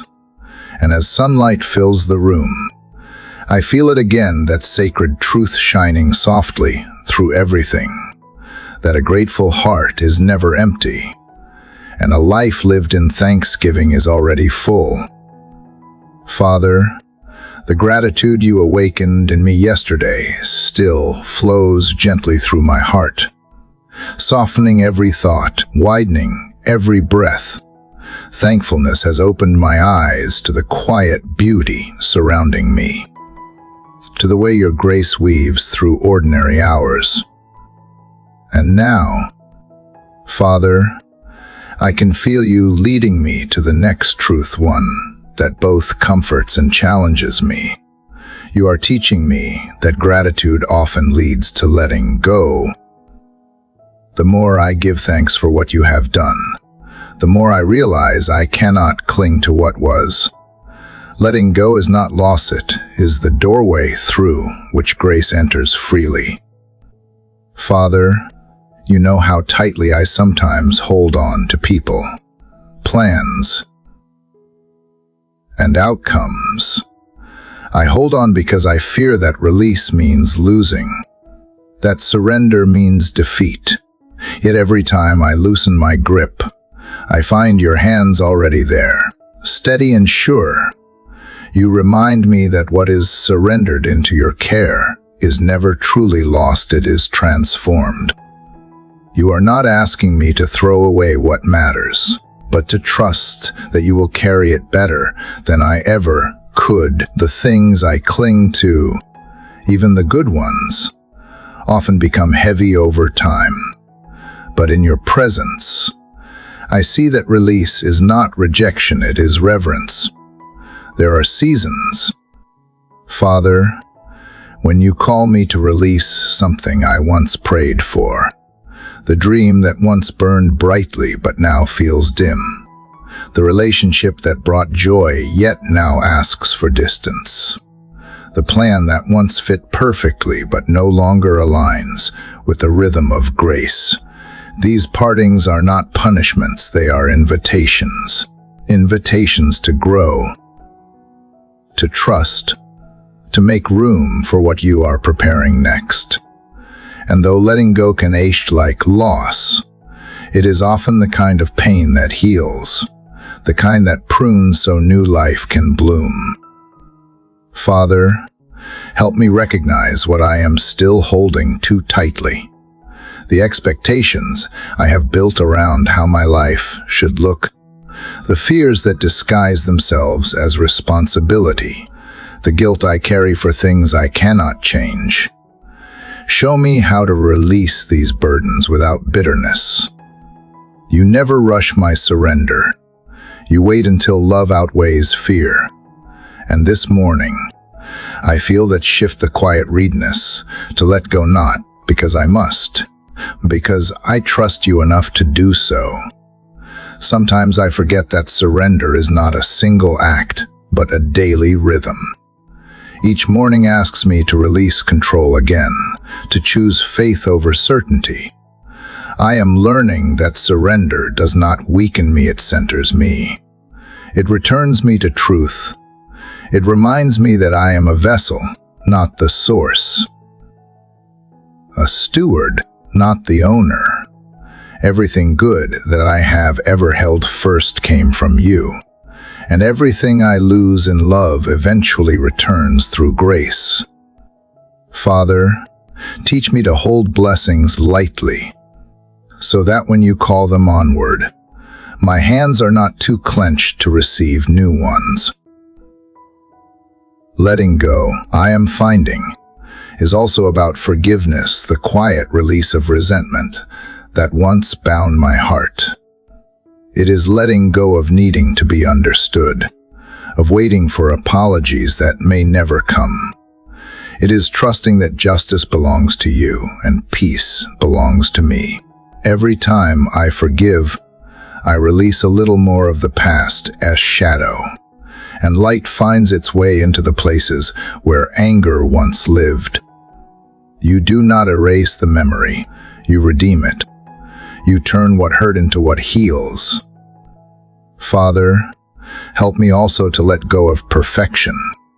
I often carry the weight of my own expectations, the pressure to do everything right, to please everyone, to never fail. But you never asked for flawless performance. You asked for faithfulness.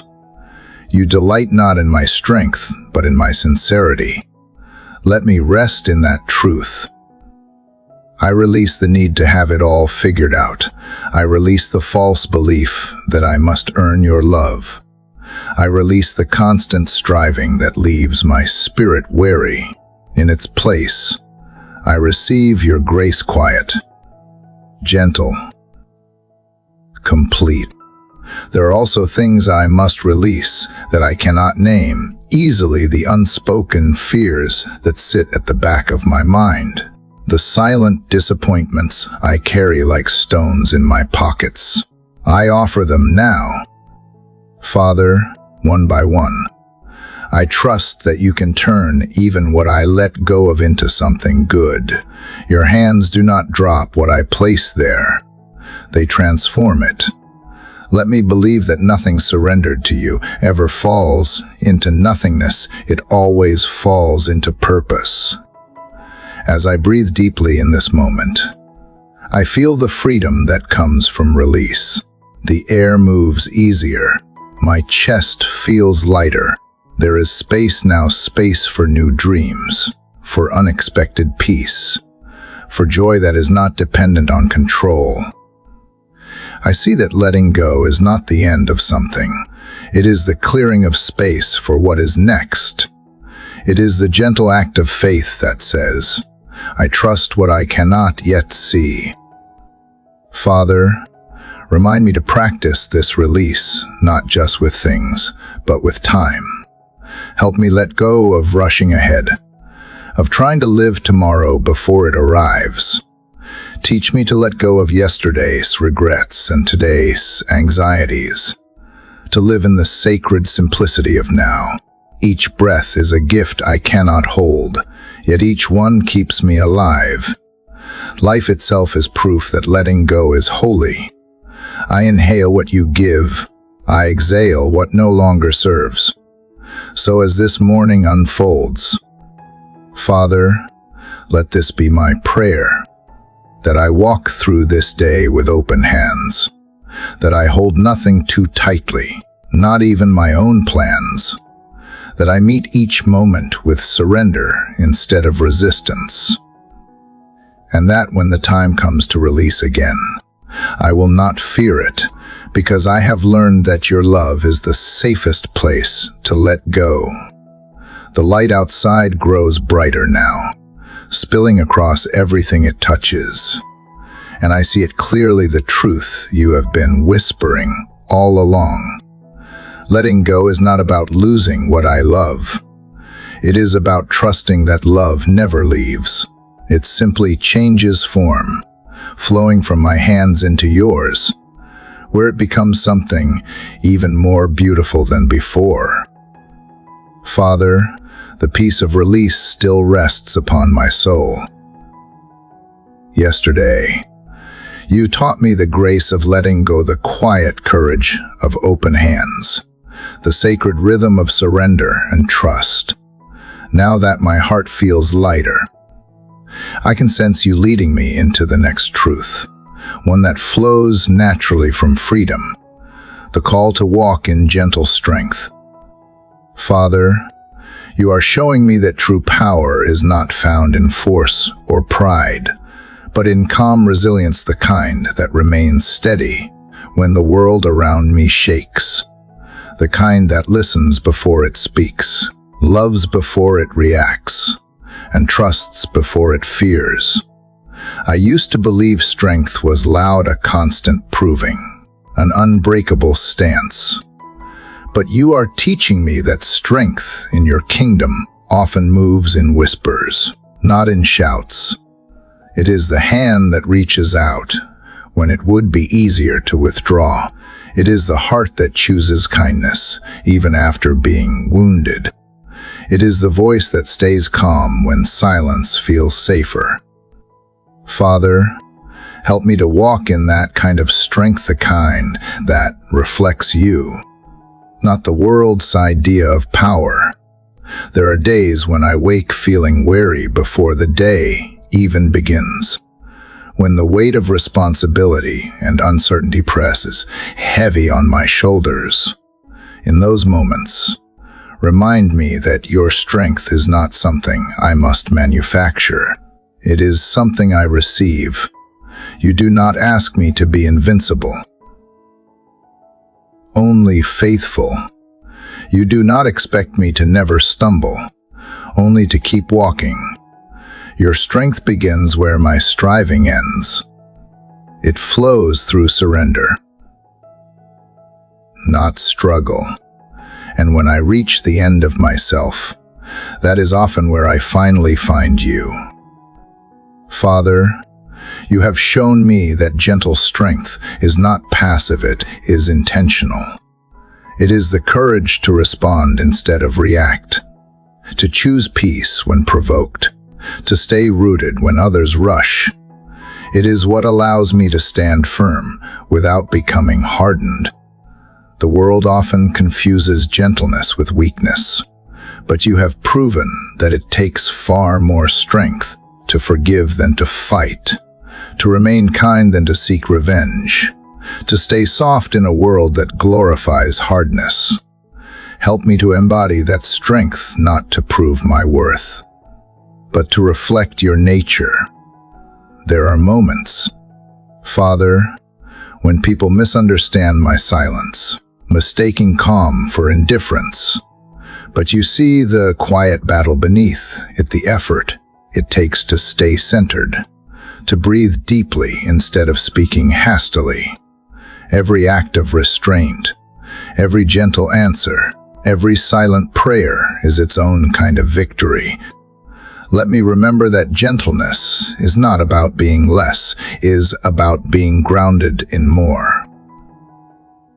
More grace, more love, more wisdom.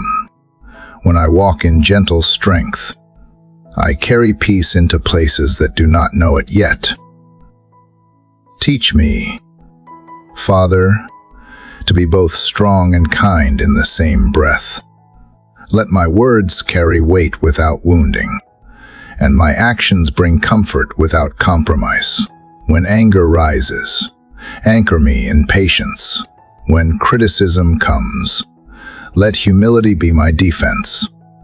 When injustice tempts me toward bitterness, remind me that your justice moves differently, steady, unseen, but unstoppable. I do not need to shout to be heard by you. My quiet faith speaks louder than any argument ever could. Father, I also ask that you remind me that gentle strength is not something I use only for others, is something I must extend to myself. I can be harsh with my own heart, demanding perfection where you ask for progress, expecting clarity where you call for trust.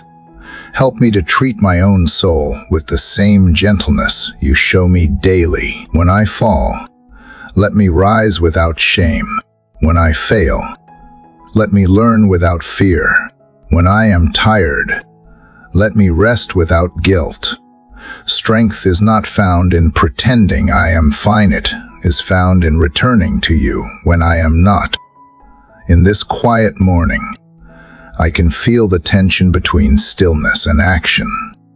It is a balance I am learning to move when you lead, and to rest when you call. Gentle strength knows when to speak and when to stay silent, when to build and when to wait. You are the rhythm that keeps me steady, the heartbeat beneath every decision. I no longer need to force outcomes or rush answers. My strength is not in control, it is in communion.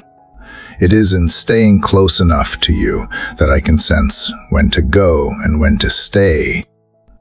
Father, let this strength guide how I treat others today. When I encounter anger, let me bring calm. When I meet fear, let me offer reassurance. When someone stumbles, let me reach without judgment.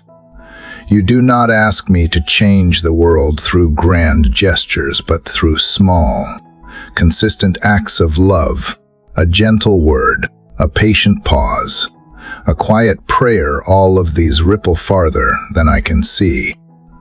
Teach me to believe that kindness has power, even when it goes unnoticed.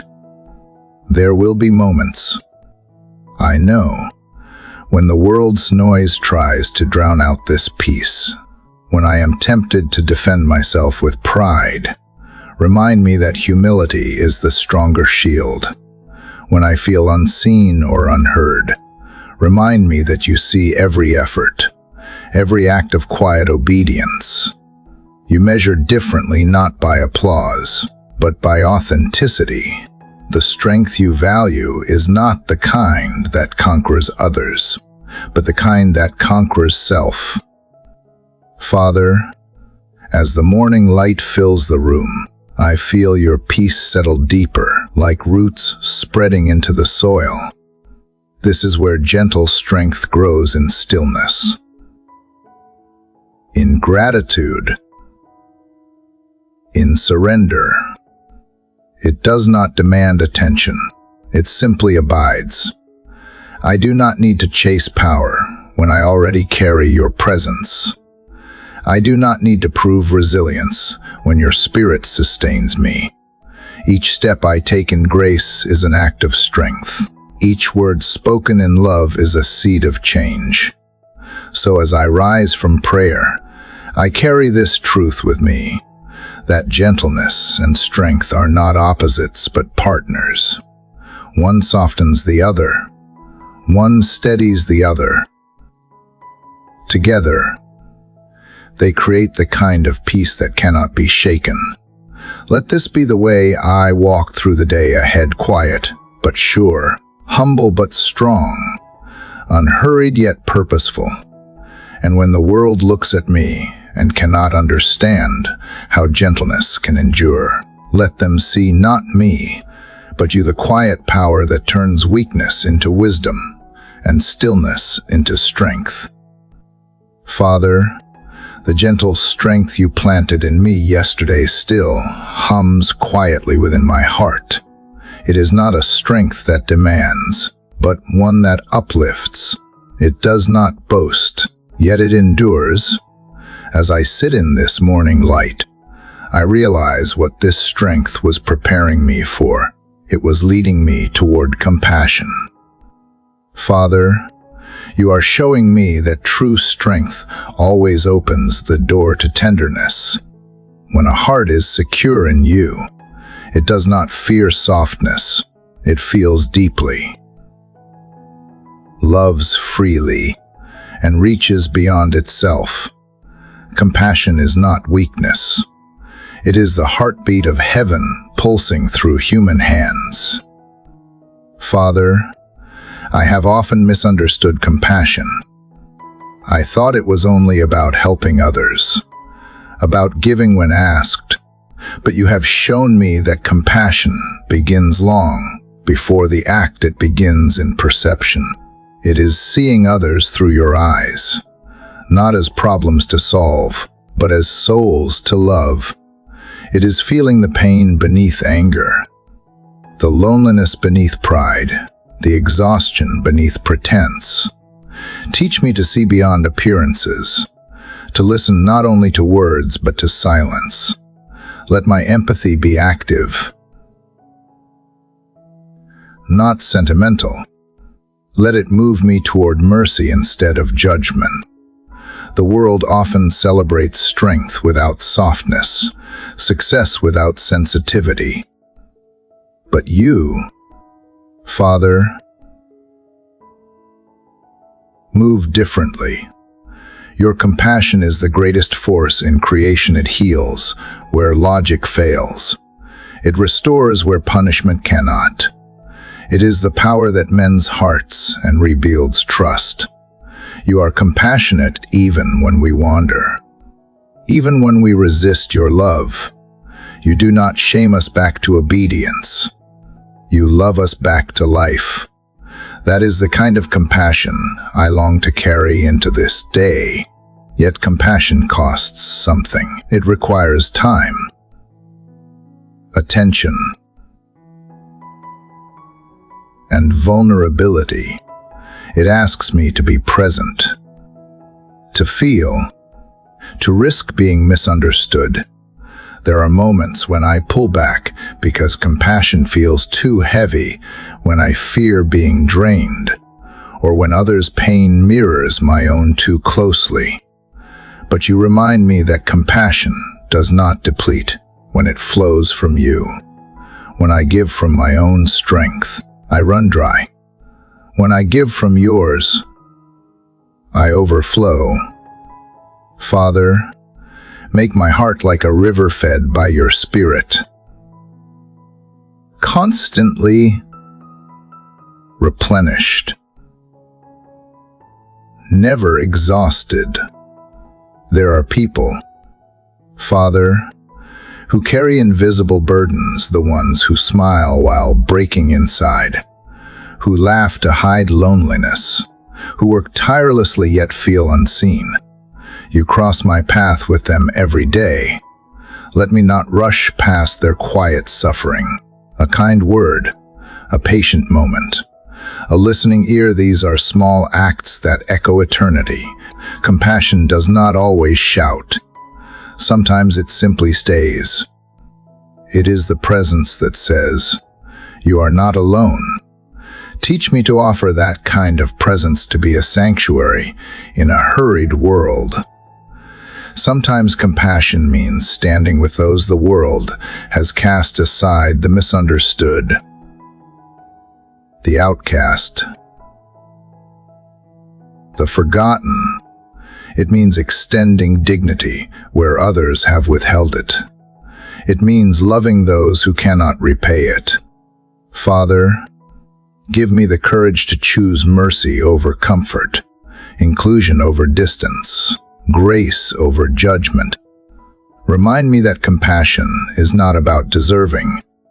It is about reflecting you. Every time I show kindness to the undeserving, I am reminded of the countless times you have done the same for me. Father, let compassion also reach inward. I can be patient with others, but harsh with myself. I often give grace to strangers, but deny it to my own soul. Teach me to speak to myself with gentleness, to forgive my own failings with the same compassion I offer others. The world does not need more perfection. It needs more healed hearts, willing to love from their scars. Let mine be one of them. Let the compassion I show others be born from the compassion I have first received. You have said that a soft heart is stronger than a sharp tongue. Help me live that truth. When I feel tempted to respond with irritation, let kindness be my first instinct.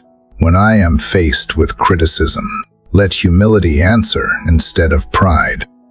When I encounter cruelty, let me remember that hurting people often hurt others, and that my peace is not found in retaliation, but in love. Father, remind me that compassion is not about winning arguments, it is about winning hearts back to gentleness. The beauty of compassion is that it multiplies. One act of kindness, one moment of listening, one gesture of grace can ripple farther than I can ever know. The smile offered to a stranger may soften despair. The forgiveness given quietly may break a cycle of bitterness. Compassion plants seeds that bloom long after they are sown. You work through those seeds, Father, through every unseen act of love, through every word spoken in patience, through every tear shed in empathy. Nothing offered in love is ever wasted. Sometimes I wonder if compassion really changes anything, especially in a world that often rewards indifference. But then I remember you. You changed the world not with domination, but with compassion that bled and forgave. You met hate with mercy, violence with surrender, betrayal with love. And you call me to do the same, not on a cross, but in daily choices, in the way I speak, the way I forgive, the way I show up for others, even when it costs me comfort. Father, as I move through this day, let compassion be the rhythm of my steps. Let it shape how I see, how I respond, how I love. When I pass by those who seem invisible, let my heart notice. When I speak, let my words heal rather than wound. When I work, let kindness become my intention. And when I rest tonight, Let my peace come from knowing that I reflected even a small measure of your mercy.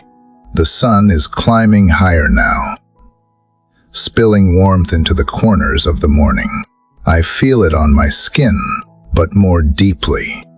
I feel it within the warmth of understanding that compassion is not an emotion I wait for, but a choice I live from.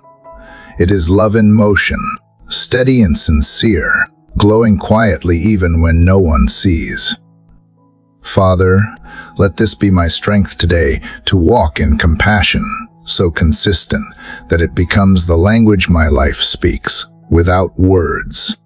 A melody of mercy carried softly through the noise of the world, whispering of you in every gentle act of love. Father, the compassion you taught me yesterday still lingers like a quiet warmth in my chest. It has changed the way I see the world around me, the way I listen, the way I move, the way I choose to love. Compassion has softened my vision, allowing me to see humanity in every face, even those who wound me. Yet this morning, Father, I feel you whispering a deeper truth. Compassion cannot live without patience. It is patience that keeps love steady when emotion fades. Patience that allows grace to grow where frustration wants to take root.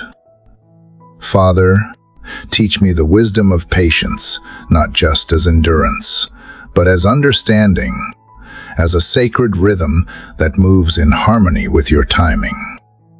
There are moments, Father, when I grow weary waiting for answers, for healing, for change that seems too slow to arrive. I confess that I often measure life by speed and outcome, forgetting that your work is rarely rushed. You are not bound by clocks or deadlines. You move in seasons, and each one has its purpose. Patience is not punishment. It is preparation. It is the soil where faith deepens and humility blooms. So when I cannot see what you are doing, remind me that waiting is not wasted time, it is sacred time. Time where roots grow unseen. Father, I admit that patience is not natural for me. My heart wants resolution, not process. It wants clarity more than trust. Yet I am learning that impatience often reveals a deeper truth. It shows where I am still trying to be in control. When I demand instant answers, I am often saying that I trust my plan more than yours. But patience humbles me. It teaches me to yield, to release the need to know, to let your wisdom unfold without my interference. Help me to sit peacefully in the unknown, believing that what you withhold now, you withhold out of love, not neglect. There are people, too, Father, who test my patience, those who misunderstand, who delay, who hurt, who repeat their mistakes. Sometimes it feels easier to withdraw than to remain gracious. But you remind me that patience is the purest form of compassion. It is loving without condition, trusting that growth takes time. You are endlessly patient with me. How can I offer others less? Teach me to extend the same grace you extend daily. Let my words be slow to anger, my tone gentle even when frustrated, my spirit steady even when others waver. True patience is not tolerance of inconvenience. It is love practiced in the slow spaces of life. Father, there are also seasons when I must be patient with myself. I rush my healing. I criticize my progress. I grow restless when I fall again into old fears. But you do not scold me for learning slowly. You do not measure me by pace, but by direction. Every step forward, however small, is still movement toward you. Let me breathe grace into my own imperfections, trusting that transformation is a process of many dawns, not a single revelation. Teach me that patience with myself is not complacency. It is cooperation with your timing. I think of how the world measures success by speed, faster answers, faster results, faster recognition. Yet you move differently. You build slowly because you build deeply. A tree that grows too quickly cannot withstand the wind, but one that takes its time grows roots strong enough to survive any storm. Father, I want to be that kind of soul-rooted, steady, enduring. If your lessons come slowly, let me receive them fully. If progress feels hidden, let me trust that you are still shaping me beneath the surface.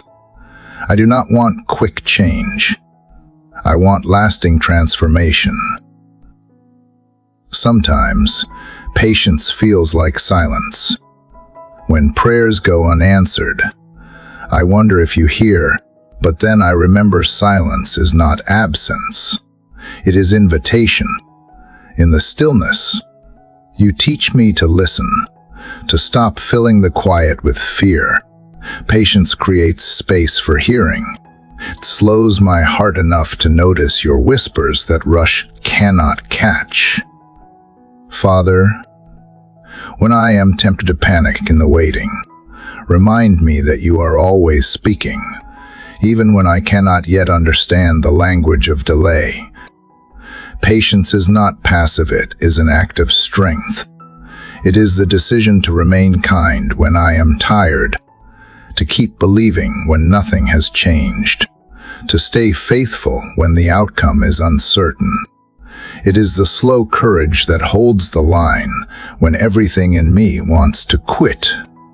Teach me that the waiting room of life is not a place of emptiness, but of preparation. The longer I stay in that space, the more clearly I see that patience is not about time, it is about trust. Father, let this patience shape how I move through today. When things take longer than expected, help me to stay calm. When people frustrate me, help me to respond with grace. When plans fall apart, help me to see that perhaps they were never mine to control. Let me live at your pace, not the world's. Let me walk slower, speak softer, listen deeper. Let every delay remind me that your timing is always perfect, even when it interrupts my plans. The more I rest in patience, the more peaceful I become. It is not the peace of avoidance, but the peace of understanding, of knowing that life is not a race, but a journey. Each moment, each challenge, each pause carries a hidden blessing when seen through your eyes. Patience allows me to see that the process is not separate from the promise, it is part of it. The waiting is not an obstacle to your will. It is often the way you prepare me for it. As the morning light filters through the window, I feel its slow unfolding, the quiet rhythm of dawn arriving exactly when it should, not early, not late. That is how you work, Father, always on time, even when I cannot see it. And I realize that patience is not only about waiting for what I want. It is about trusting who you are. You are faithful in the delay, just as you are in the miracle. You are present in the pause, just as you are in the breakthrough. So today, Father, I will walk in the wisdom of patience. I will not rush what you are refining. I will not measure worth by speed. I will trust that every slow moment holds meaning, every waiting season holds growth, and every unseen work of yours is moving quietly toward good. I will wait, not with frustration, but with faith. For patience, I am learning, is not just the ability to wait, it is the art of resting peacefully in the hands that hold all things together. Father, the patience you taught me yesterday still rests gently over my spirit like the calm that follows rain.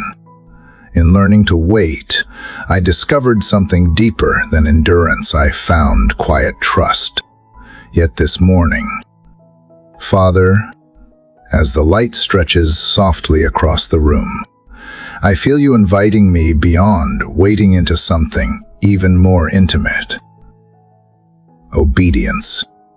It is one thing to trust you in stillness, but another to move when you speak. Obedience is where faith becomes action, where belief takes form in the choices I make, and where love turns from words into life. Father, obedience has not always come easily. My heart wants to follow, but my mind hesitates, weighing logic against leading, safety against surrender. There are times when your voice calls me toward something I cannot fully understand, and every part of me wants to question instead of walk. Yet I am learning that obedience is not about clarity, it is about confidence in you. When you ask, you already see the outcome. When you guide, you have already prepared the way. My obedience is not about understanding the path. It is about trusting the one who walks it with me. Sometimes obedience feels small, almost invisible, choosing kindness when anger would be easier, choosing silence when pride wants to speak, choosing forgiveness when the wound still aches. But these quiet decisions, unseen by the world, are holy. They are the threads that weave faith in the fabric of my daily life. Father, teach me to see obedience not as obligation, but as worship. Every time I choose your way over mine, I declare that your wisdom is greater, your love deeper, your will better. I used to think obedience was about control, about following rules to earn favor. But you have shown me it is really about alignment. It is not about restriction, it is about rhythm. When I walk in obedience, I walk in harmony with your spirit. I stop fighting against the current of grace and begin to flow with it. You do not demand obedience to limit me. You call for it to protect me, to keep me near, to help me live freely within the safety of your truth. What the world calls surrender, you call peace. Father, obedience often requires courage because it rarely makes sense in the moment. You ask me to forgive before the other person apologizes, to give when resources feel scarce, to stay when leaving feels easier, or to go when comfort begs me to remain.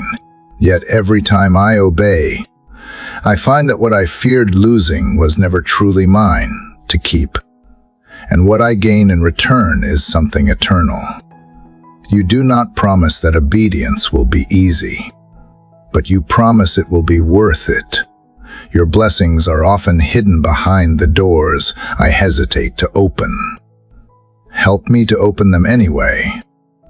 There are moments when obedience feels heavy, especially when it asks for sacrifice.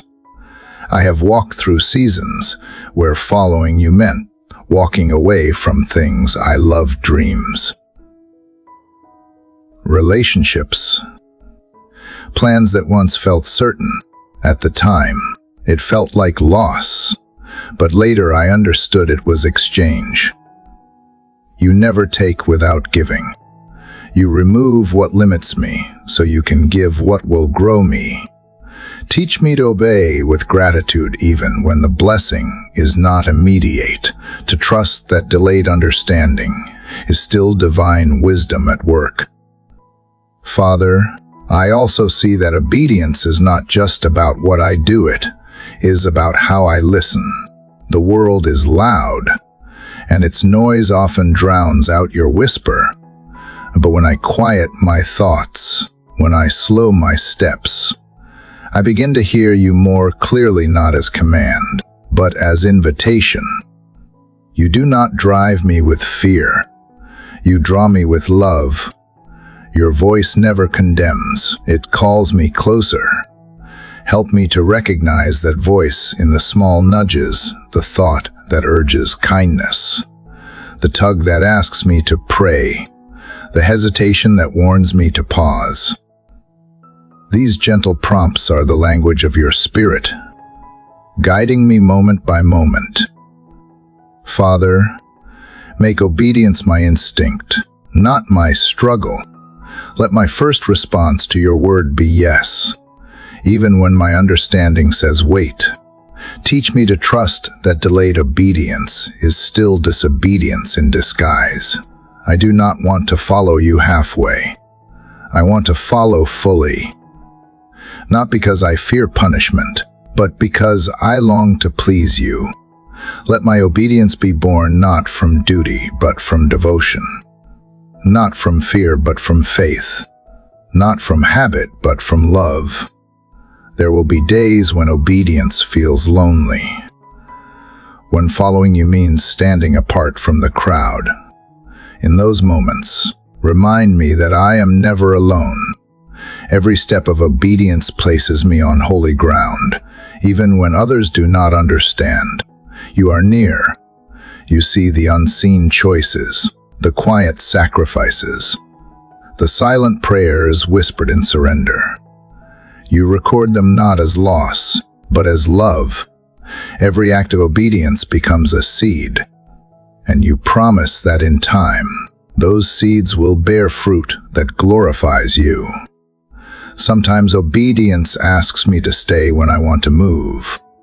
Other times it causes me to move when I would rather stay. Either way, it stretches my faith.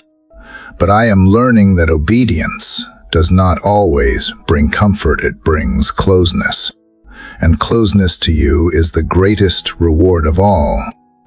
I may not always know where obedience will lead, but I know who it leads me to, and that is enough.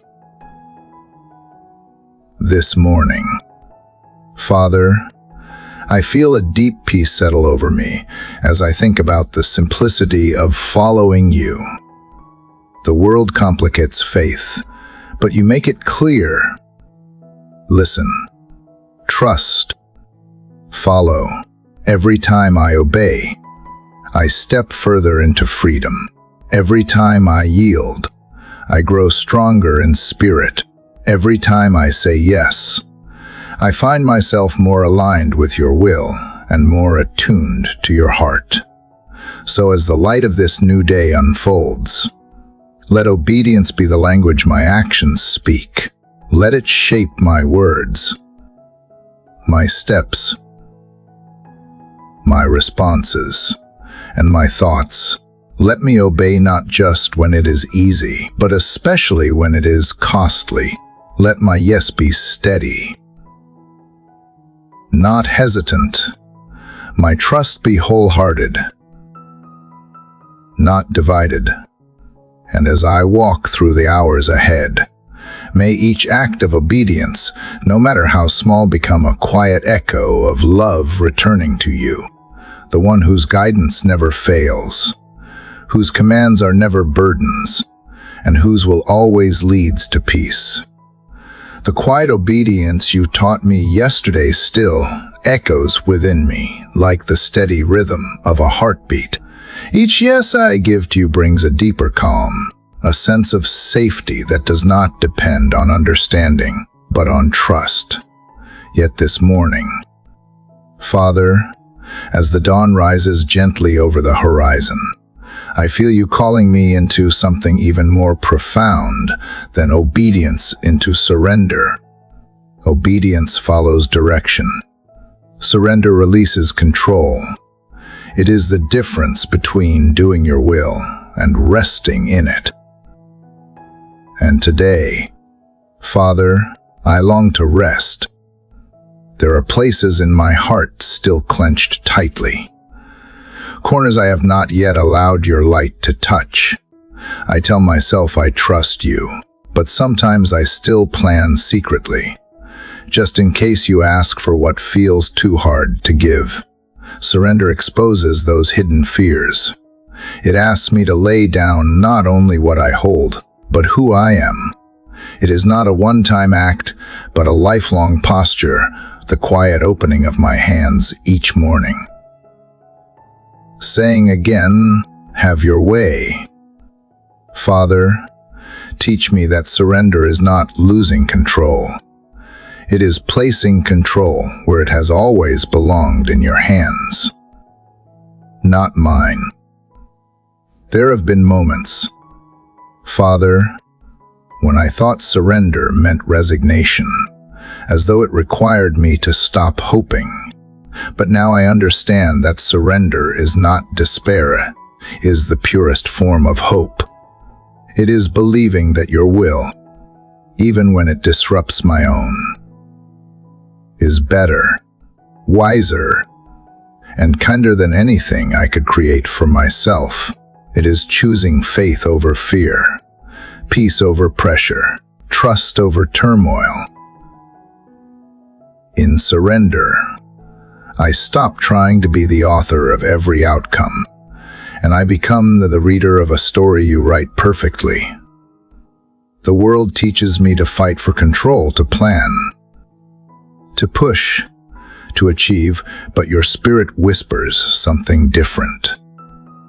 You say, be still. You say, yield. You say, let me lead. And I am learning that real strength is not in holding on tightly, but in letting go completely. When I surrender, I do not lose my identity. I rediscover it. Because who I truly am is not the version of me that strives to control every outcome, but the one who trusts the unseen grace that carries each moment. Father, I have seen how surrender transforms the heart. It takes anxiety and replaces it with assurance. It takes exhaustion and replaces it with rest. It takes fear and replaces it with freedom. Every time I release something I thought I could not live without, you fill the space with something greater, peace that no circumstance can shake. I have learned that surrender does not take from me. It frees me. It releases me from the illusion that I must hold everything together when it was never mine to hold in the first place. There are still things I struggle to surrender: my plans for tomorrow, my image in the eyes of others, my unspoken fears of failure. Sometimes I cling not because I love those things more than you, but because I do not yet fully understand how trustworthy you are. Yet even in my hesitation, you are gentle. You do not demand submission. You invite surrender. You wait patiently, knowing that love, not pressure, will soften my heart when I finally open my hands. You meet me not with loss, but with comfort. You remind me that surrender is not a transaction. It is a relationship. Father, I want to live every day with surrendered peace, not the kind that avoids challenge, but the kind that walks through it unafraid when storms rise. I do not want to fight the wind. I want to anchor in your presence when doors close. I do not want to force them open. I want to trust that closed doors are protection, not punishment. when dreams shift. I do not want to mourn what could have been. I want to celebrate what you are building in its place. Teach me to rest so deeply in you that surrender becomes my natural response, not my last resort. I have learned that surrender also means releasing outcomes in the lives of others. I cannot save, fix, or change anyone, only you can. My love is finite. Yours is infinite. When I try to carry what belongs to you, my heart grows heavy and anxious. But when I lay people in your hands, peace returns. I do not stop caring. I simply stop controlling. Father, help me to love freely without fear, to let go without guilt, and to trust that your timing and your mercy will meet those I love exactly where they need you most. There are moments when surrender feels impossible, when what you ask me to release feels too precious, too woven into who I am. But you remind me that nothing surrendered in love is ever truly lost. Every seed that dies in the soil of surrender blooms into something eternal. When I release my will, you reveal your wisdom. When I surrender my plans, you surprise me with your purpose. And when I lay down my fears, you fill me with courage that does not depend on circumstance. Father, let this day be a practice of surrender in every conversation. Let me release the need to be right. In every decision, let me release the need to control. In every moment of uncertainty, let me release the need to understand. I do not want to live clenched. I want to live open. I want my soul to breathe freely, trusting that the hands that hold the universe also hold me. The peace of surrender is not loud, it is subtle, like the stillness after a deep sigh. It is the quiet knowing that you are enough, that I am enough in you, and that I do not have to carry what grace already covers. This peace does not come from having less responsibility, but from carrying it with you instead of alone.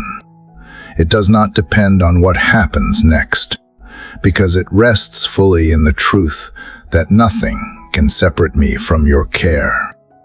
As the sunlight softens across the morning sky, I feel that peace wrapping around me like a gentle promise. I no longer need to fight for control or chase certainty.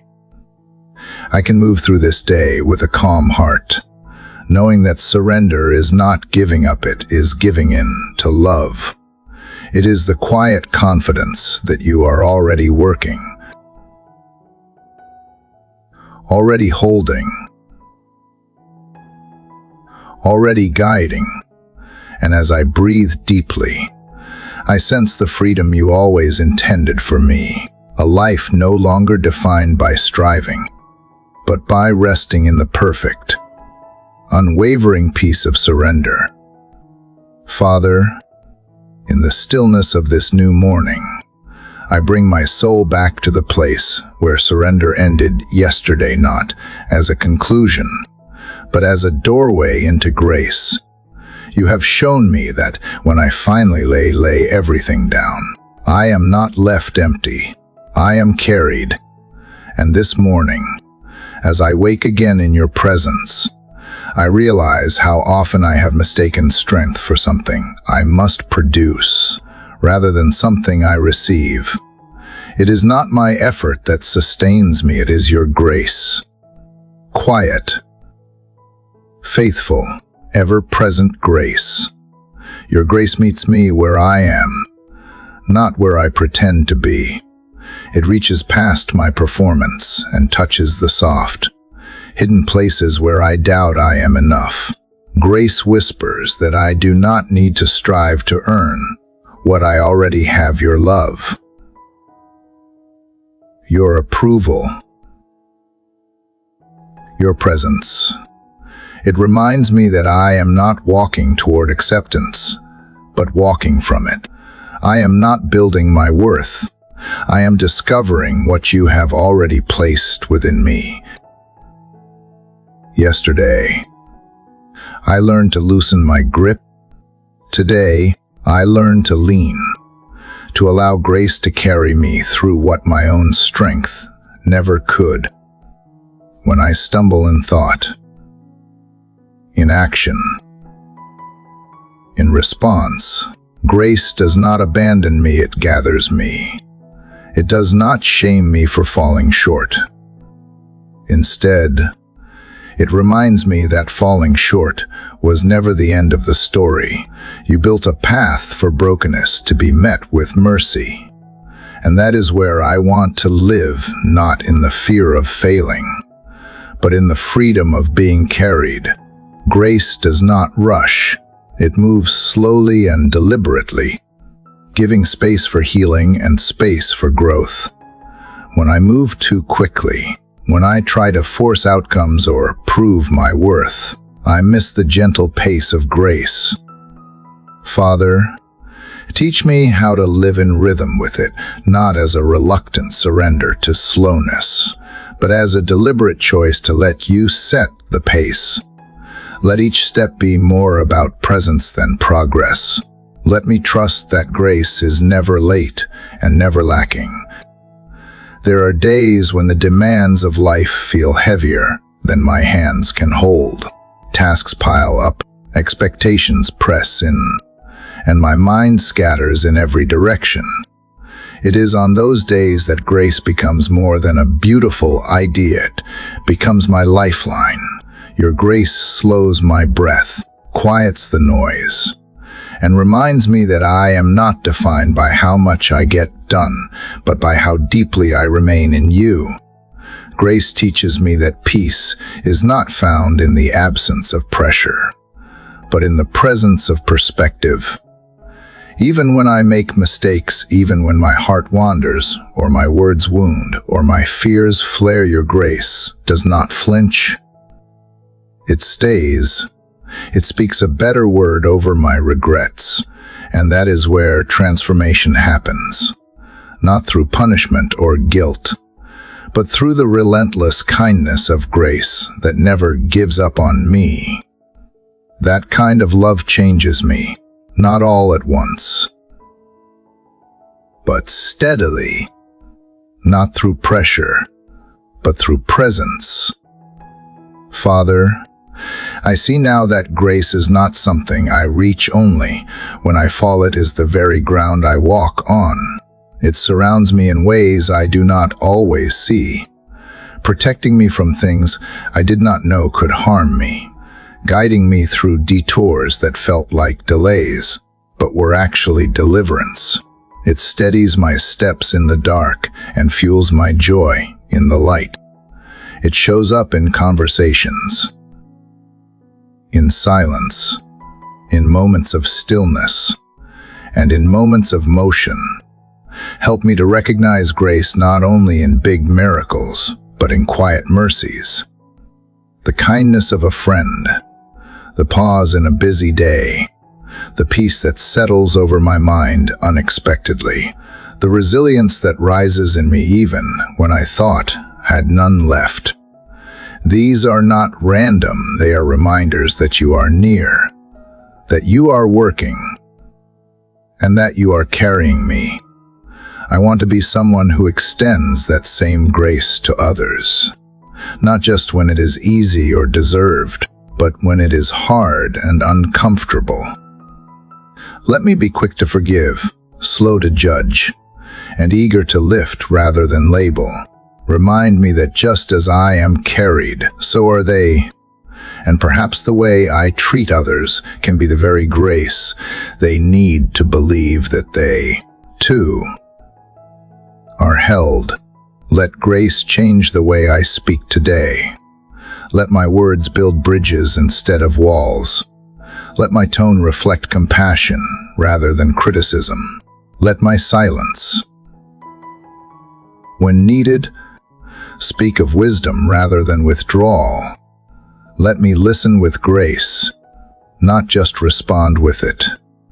And when I am tempted to be harsh with others or with myself, remind me that grace is not weakness, but strength wrapped in gentleness.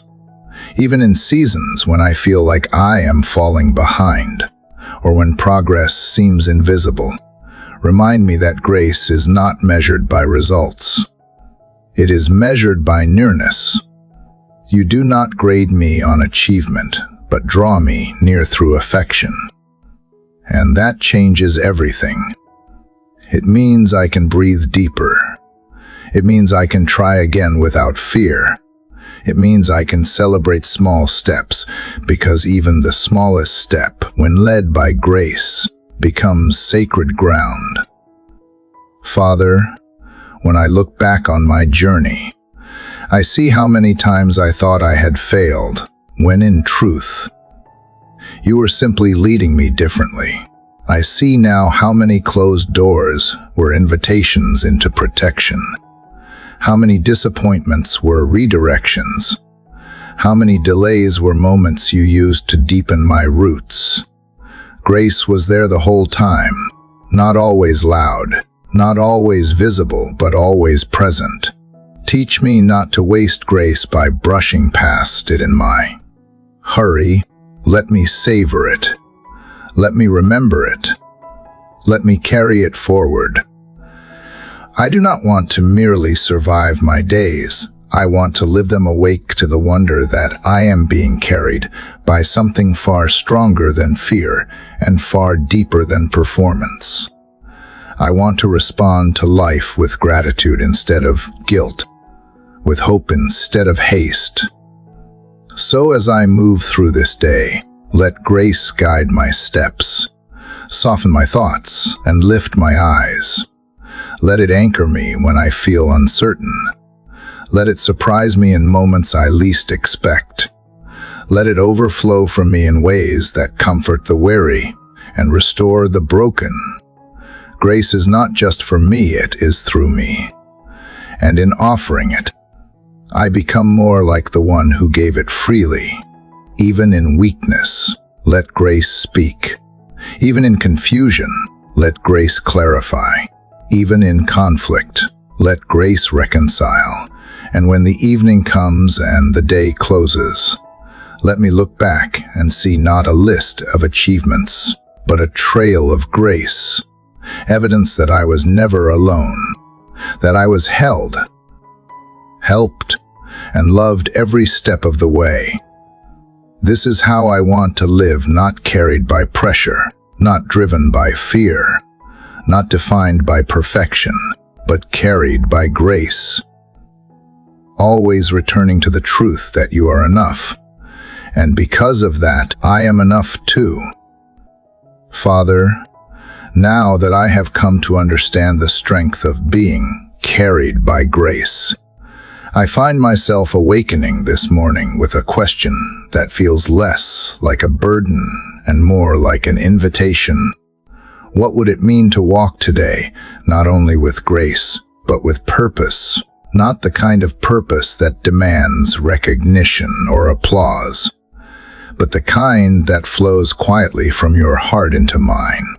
I sense that you are not merely calling me to exist or even to succeed, but to live meaningfully.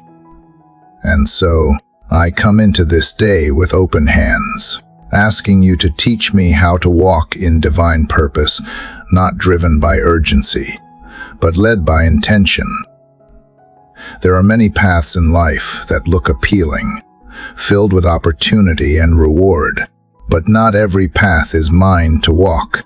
Not every door is mine to open. And so I ask you to help me discern what is truly mine, what you have created me for. Let me not be distracted by what shines but lacks depth, or seduced by the need to prove something. Let my purpose be rooted not in what I want to do for you, but in what you are already doing through me. Let it not be about achieving something grand, but about aligning my every step with the heartbeat of heaven, Sometimes I imagine purpose as a distant mountaintop, only accessible after years of climbing. But today, you remind me that purpose is not always a destination, it is a way of walking. It is found in faithfulness to the present moment, in doing small things with great love, in responding with kindness even when no one sees, in listening deeply, in speaking truth with gentleness. Purpose is in the pause, the prayer, the patience. It is in the way I choose to stay grounded when the world pulls at my attention, and in the courage to keep going when the way feels uncertain. Father, I confess that I have often equated purpose with productivity. I have assumed that doing more meant living better, but now I see that divine purpose is not about filling every hour with activity. It is about filling each act with intention. It is less about how much I do, and more about who I become as I do it. It is not about my platform, but about my posture. Am I humble, teachable, willing? Am I listening to you before I speak? Am I choosing obedience over convenience, truth over popularity, presence over pressure? Help me recognize the difference between being busy and being purposeful. Busy wears me down, fills my schedule, but drains my soul. Purpose breathes life into me. Even when the work is hard, it gives my heart a reason to rise. Even when my body is tired, purpose anchors me in meaning that cannot be measured by numbers or judged by others. It reminds me that I am part of a greater story, one you have been writing since the beginning of time. I am not the author, but I am a beloved character, and you have entrusted me with a role only I can fulfill. There is something sacred about waking up with purpose. It gives shape to the hours ahead. It helps me see interruptions not as annoyances, but as opportunities. It changes how I treat the people I encounter, not as obstacles or extras, but as divine appointments. Walking in purpose means I notice more. I listen longer. I forgive quicker. I serve without waiting to be thanked. I begin to understand that every interaction, no matter how brief, holds the potential to reflect your heart into the world.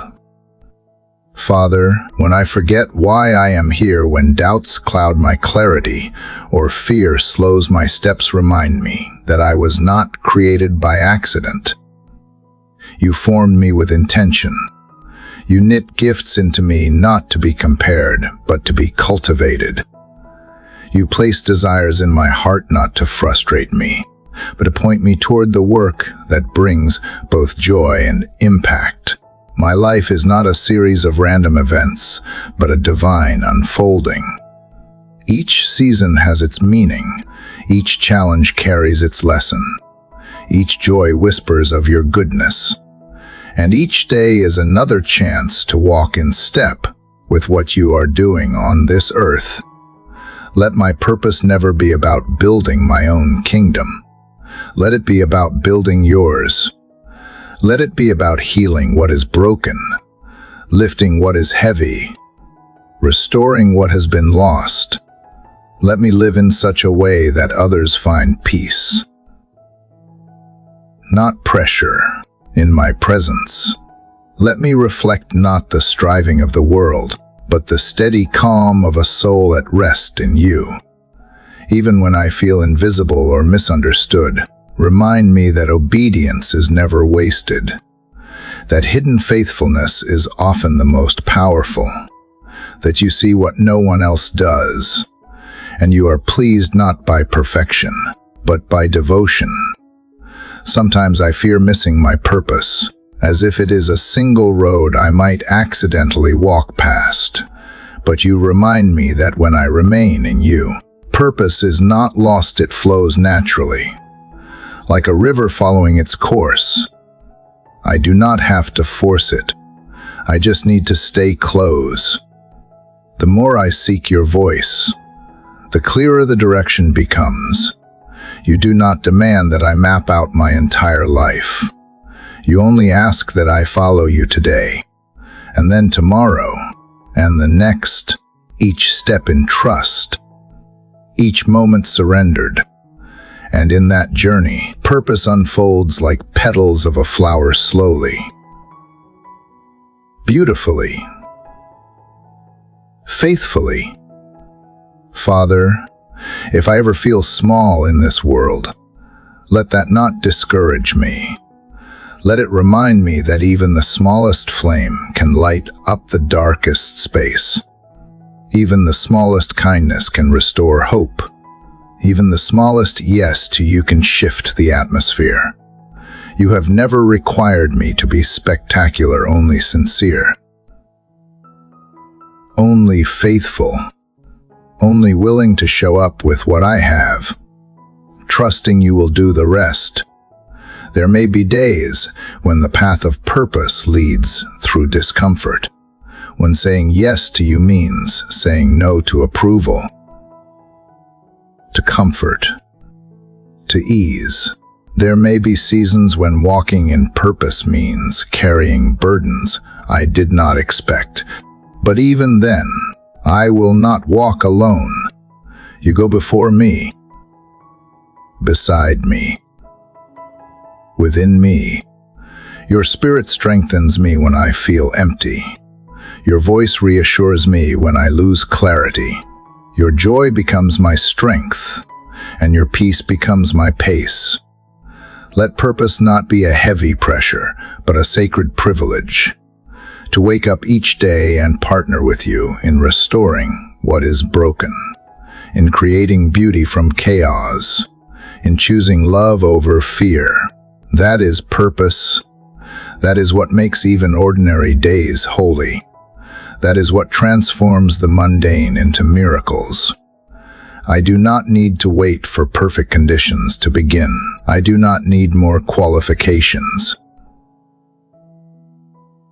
more confirmation, or more control. I need only to say yes, to wake up, listen, and walk. And so today, Father, I choose to walk in divine purpose, not waiting for someday, not longing for what others have, but embracing what you have placed in my hands. Whether that is a conversation, a task, a challenge, or a moment of stillness, I receive it as part of the calling. I will walk with eyes open and heart attuned, knowing that every step taken in love, every word spoken in truth, every act done in humility, becomes a part of the greater work you are doing. Let that be enough. Let that fill me. Let that sustain me through noise and silence, success and setback. You are my purpose. You are my path. You are the reason I rise and the reason I remain. And in walking with you, I am never lost. I am never behind. I am exactly where I need to be. Father, in the quiet stillness of this new day, I return to you again, not with restless ambition, but with settled intent. Yesterday, I stepped forward with a renewed understanding of purpose, not as something to chase, but something to walk in. Today, I want to continue that walk with deeper clarity, anchored in the trust that you are not simply assigning tasks, but weaving me into your eternal design. You are not calling me to achieve something to be validated, but to live something that reveals you. The journey is no longer about reaching milestones. It is about reflecting your heart in the rhythm of every ordinary step. Purpose, I now see, is not loud or flamboyant. It often looks like consistency. It feels like presence. It sounds like quiet obedience in a noisy world. And sometimes, it hides itself in the very things I overlook: a kind word, a small act of service, a burden carried for someone else without being asked. I used to imagine divine purpose as something I had to qualify for, but now I realize it is something I simply recognize, embrace, and walk with daily. You do not hide it from me. You are revealing it moment by moment, breath by breath, decision by decision.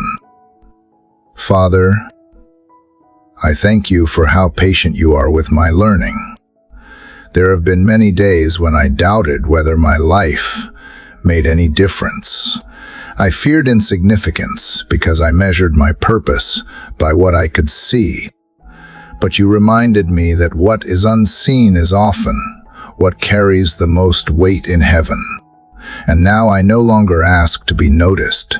I ask to be useful in your hands. Not perfect, but present. Not performing, but participating. Not consumed with outcomes, but committed to the process. Every day is another invitation to walk with you, not just for you. Let me not confuse divine purpose with personal ambition. While both may involve effort, their roots are different. Ambition builds my image, but purpose builds your kingdom. Ambition strives for applause, but purpose finds contentment in alignment. Ambition demands control, but purpose surrenders. And so, I release any lingering desire to prove myself. Instead, I ask you to shape me into someone who lives deeply, generously, and courageously, no matter how quiet the calling may seem. I do not need a platform to matter. I do not need a title to be effective. I just need to be faithful in what you have given me today. I walk in divine purpose when I show up fully to the present moment, when I do not rush past people, when I do not underestimate the importance of rest, when I trust that being is just as holy as doing. You are teaching me that purpose is not a task list, but a posture, a way of holding space in the world with integrity, patience, and intentional love. And even on the days I feel unsure or wary, you remind me that purpose does not depend on my feelings, it flows from your presence. If you are in me, then purpose is alive in me, even when I do not feel strong. Father, help me to not romanticize purpose into something dramatic. Help me to see that it is sometimes found in routine, in repetition, in responsibility. It is in washing dishes with gratitude, in staying honest when it would be easier to cut corners, in choosing hope in the face of delay, in answering a text with love instead of sarcasm, in standing my ground when compromise looks easier. These small moments are not insignificant. They are sacred because they carry your fingerprint. Each one becomes a thread in the tapestry. You are weaving a design I may not fully understand yet, but one I trust completely. Let me not compare my path with anyone else's. That only leads to insecurity and distraction. The purpose you have for me is tailored to the story you are writing through my life. No one else can live it. No one else can carry it. And likewise, I cannot fulfill theirs. So I release envy and invite gratitude. I release striving and invite surrender. I choose to focus not on how far I have come or how far I still have to go, but on how I am walking with you right now. That is where purpose lives, in the pace and posture of daily obedience. Sometimes the way forward feels unclear. I want signs, certainty, blueprints. But instead, you give me peace. And peace, I have learned, is often a clearer guide than plans. When my soul is quiet before you, I notice the gentle pull of your spirit, nudging me toward conversations, toward decisions, toward compassion. And even when the next step is small or slow, I can move with confidence, because divine purpose is not about rushing. It is about abiding. It is about presence over performance, and character over completion. Father, I ask you to give me eyes to see the people around me as part of the purpose too. I do not walk alone, and part of walking in divine purpose means walking with others bearing burdens, speaking truth, creating space for healing. Let me be a safe place for the weary. Let me listen without rushing to speak. Let me offer kindness without expecting repayment. Let my words build and bless, not cut or diminish. In a world that often devalues quiet consistency, help me to live it boldly, knowing that you see what others overlook. I want to live each day so that heaven's values shine through me, not in dramatic gestures, but in faithful living. Let my work reflect excellence, not for pride, but as an offering to you. Let my relationships be marked by grace, not perfection. Let my thoughts be filtered through truth, not fear. And when I stumble, let me rise quickly, not because I am strong, but because I know who walks beside me. Even failure does not disqualify me from purpose. You use it to refine me, redirect me, and remind me of my dependence on you. Father, help me to live awake, not numb, not on autopilot, not always waiting for the next thing. Help me to live this day, this very moment, with intention. Let me walk slowly enough to notice beauty. Let me speak slowly enough to avoid harm. Let me think slowly enough to choose love. Purpose thrives where there is room to breathe. Let my soul breathe deeply today. Let me not rush through what you are doing in me and around me.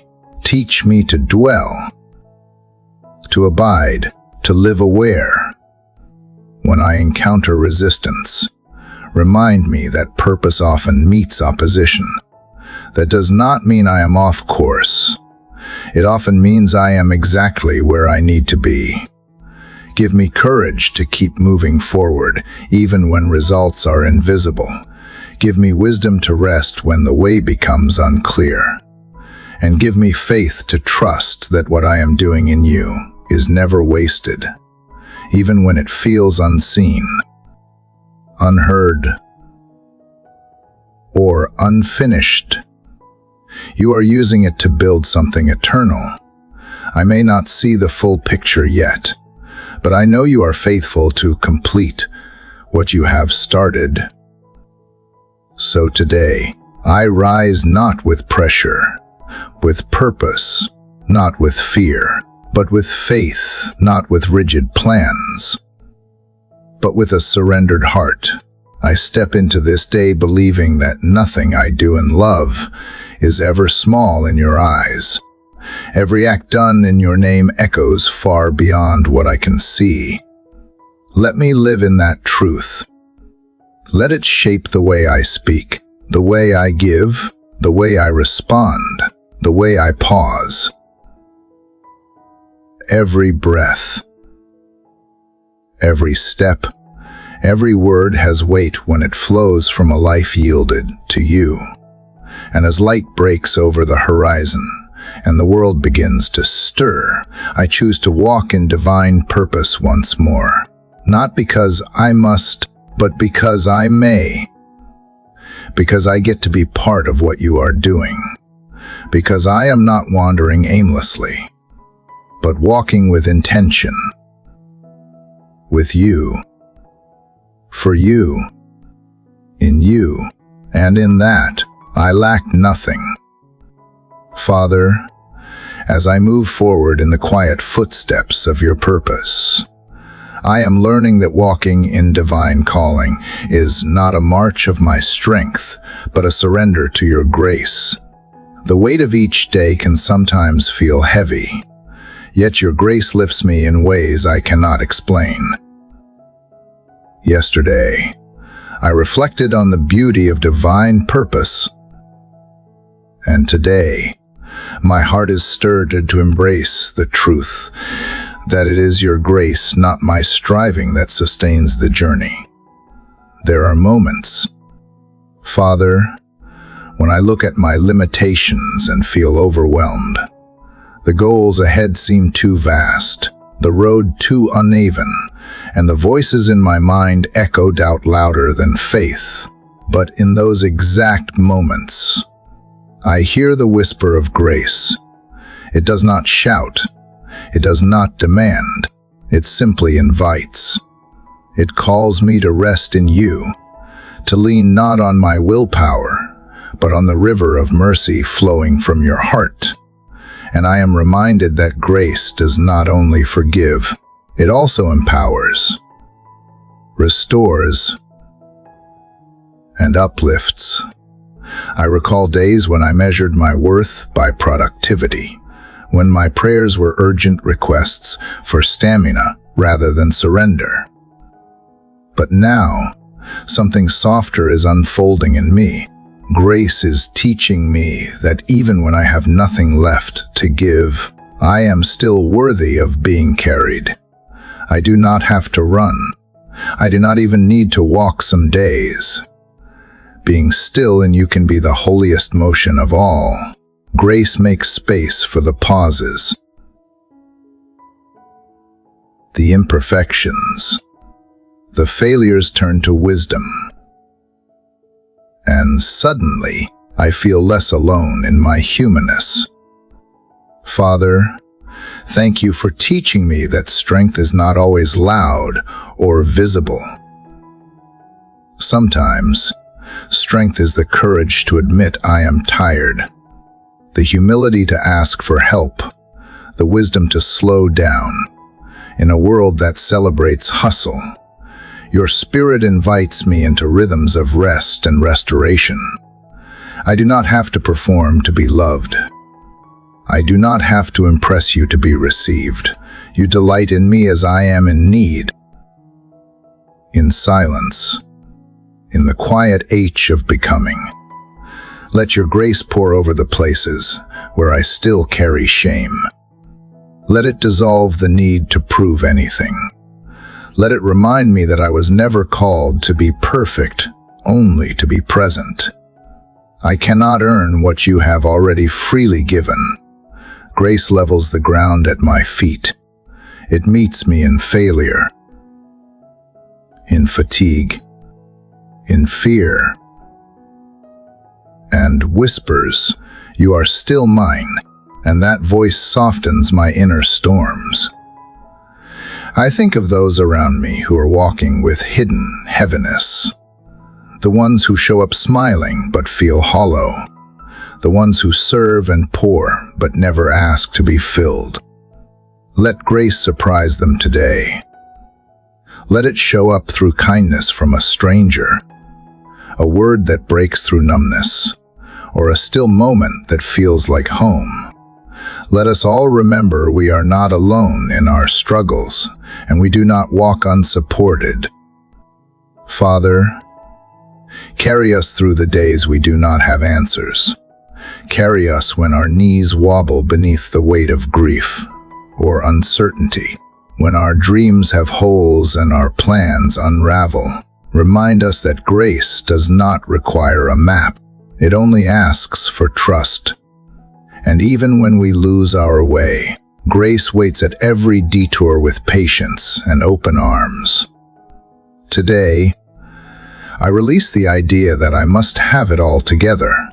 I lay down the armor of performance and perfection. I choose instead to walk gently with myself, knowing you are not in a hurry with my soul. Grace is not a finish line, it is the road itself. It meets me again and again, especially where I feel least deserving. What a miracle that is! What a gift! Help me to be a vessel of that same grace for others, to extend patience where there is frustration, forgiveness where there is fault, gentleness where there is sharpness. Let my words soften wounds, not deepen them. Let my presence carry peace, not pressure. Let me remember how deeply I have been loved, so I may love others freely, without condition or measure. Some days I forget how far grace has brought me. I forget the storms it silenced, the burdens it lifted, the ways it transformed my pain into compassion. Let me never lose sight of that. Let my memory be colored not just by what I endured, but by how you sustained me. The miracle is not that I survived, it is that I was held all along. So, Father, I take a deep breath and welcome grace once again, not as a concept, but as a living stream flowing through this day. Let it guide my tone, my thoughts, my timing. Let it interrupt my impatience and realign my priorities. When I feel pressure rising, let grace slow me down. When I feel the urge to push, let grace draw me back to presence. I may not always feel strong, but in you, I do not have to be. I am allowed to lean, to be carried, to pause. I am allowed to not know. Grace is patient with my process. It is never embarrassed by my neediness. It gently reminds me that being human is not a flaw, is the very space where you meet me most tenderly. Thank you for never withdrawing when I falter. Thank you for drawing nearer when I am weakest. Thank you for choosing to walk with me, not ahead of me, not behind me, but beside me, step by step. Your grace is not a distant light, it is a hand holding mine through the dimmest places. It steadies my spirit without force. It uplifts without demand.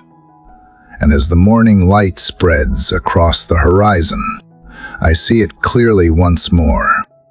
I was never asked to be the hero of my own story. I was only asked to be held. Grace does the rest. Grace writes the in-betweens, the pauses, the moments too quiet for words. And in that stillness, I find you again and again. Always enough. Let this day be soaked in the sweetness of grace. Let me respond more than I react. Let me listen more than I speak. Let me breathe more than I strive. Let me remember I am already carried, and nothing ahead is stronger than the arms that hold me. Now, let morning rise slowly within me like dawn blooming over the hills. Not rushed, not forced, but sure, and steady, and full of mercy. Father, in this final morning of whispered prayers, I come once more, not with a list of needs or worries, but with a heart full of stillness and gratitude. You have walked beside me through every chapter of this journey, through fear and fatigue, through breakthrough and becoming, through all the unseen corners of my soul, you remained constant. And now, as the horizon of this series draws near, I am not reaching an ending. I am stepping into a deeper beginning. There is something tender in the way you have taught me, not through loud instruction, but through the softness of your nearness. Each day, you have reminded me that being human is not something to escape, but a sacred space where you dwell. You shaped my spirit with patience, not pressure. You never rushed me to arrive, but delighted in my slow unfolding. In a world driven by speed and noise, you invited me to sit quietly, to breathe deeply, to listen for the holy in the ordinary. I look back now and see how far you have brought me, not just across circumstances, but within myself. I have tasted peace that was not dependent on outcomes. I have known love that did not require performance. I have stood in the shadow of doubt and still felt the warmth of grace on my face. That is no small thing. That is a miracle woven daily through these quiet moments with you. Today, Father, I do not ask for more.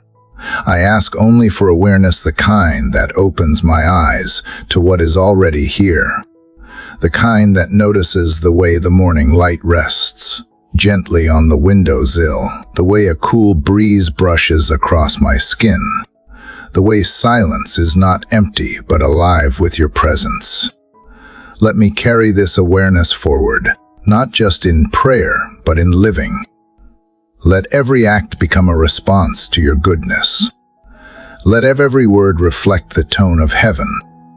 If ever I forget, remind me that I do not have to earn what is freely given, that I do not have to prove myself in order to be loved, that I do not have to hurry to be useful in your hands. My being is enough. My breath is worship. My stillness is sacred. Even when I do nothing, I am still yours. Let this truth take root so deeply in me that it becomes the soil from which I live. I thank you for every person who has walked this path with me, though we are separated by space and time. We have gathered in the spirit of hunger and hope. Some came with heavy hearts, others with silent questions, some with hands open and some with fists clenched. Yet in these prayers, we met together in the shelter of your mercy. You knew each name. You heard each whisper. You held each ache like a treasure not too fragile for you to carry. To those listening now, I want to say thank you. Thank you for staying, for returning, for allowing these words to meet you in your mornings. Thank you for opening your spirit to the sacred quiet, for giving room to reflection in a world that often demands reaction. Whether you wept or wondered, whether you shouted or sat in silence, you were never alone in this space, and you never will be. If these prayers have breathed peace into your days, I invite you to share your own. Leave your reflections below. Speak your own morning songs into the world. Let someone else know they are not the only one navigating questions and hopes and sacred tension. Your voice matters. Your journey matters. What you carry and release here may be the very light someone else needs to find their next step. I encourage you to subscribe to this channel, to keep this space alive, to return to it whenever you need to be reminded that you are seen, that you are loved, that there is still beauty rising in the quiet places, Share this series with those who may be walking through dark valleys or standing on bright peaks. Let these words become rivers, flowing further than we ever intended, watering souls we may never meet. And most of all, continue, not because the chapters demand it, but because your heart deserves it. Continue to wake with expectation. Continue to pause before the rush. Continue to return to the quiet, where truth whispers more clearly than any shout. Continue to believe that transformation often begins in stillness. Not in a grand announcement, but in a quiet surrender repeated day after day. You do not need perfect faith to continue. You only need willingness. You only need to bring your honest self before a God who does not flinch at your fear, who does not withdraw when your confidence wavers. He comes closer. He stays. He waits not for your perfection, but for your presence. Let that truth find you again and again. Every morning, whether you speak or simply sit, He is already near. This is not goodbye. It is a benediction that continues to unfold with every breath. You are not the same person you were when you began. Something has softened. Something has strengthened. Something has awakened. Even if you can yet name it, trust that it is growing. Trust that what has been planted will bloom in its time. You are being prepared for things your eyes have not yet seen. And so I leave you not with a closing line, but with a rising light, a gentle breeze moving through the trees outside your window, the soft hush of water tracing the rocks, a reminder that life is still speaking in small, sacred ways. Listen. Breathe. Begin again, not because the world demands it, but because grace invites it. Let every morning be your sanctuary. Let the light find you, just as it always has.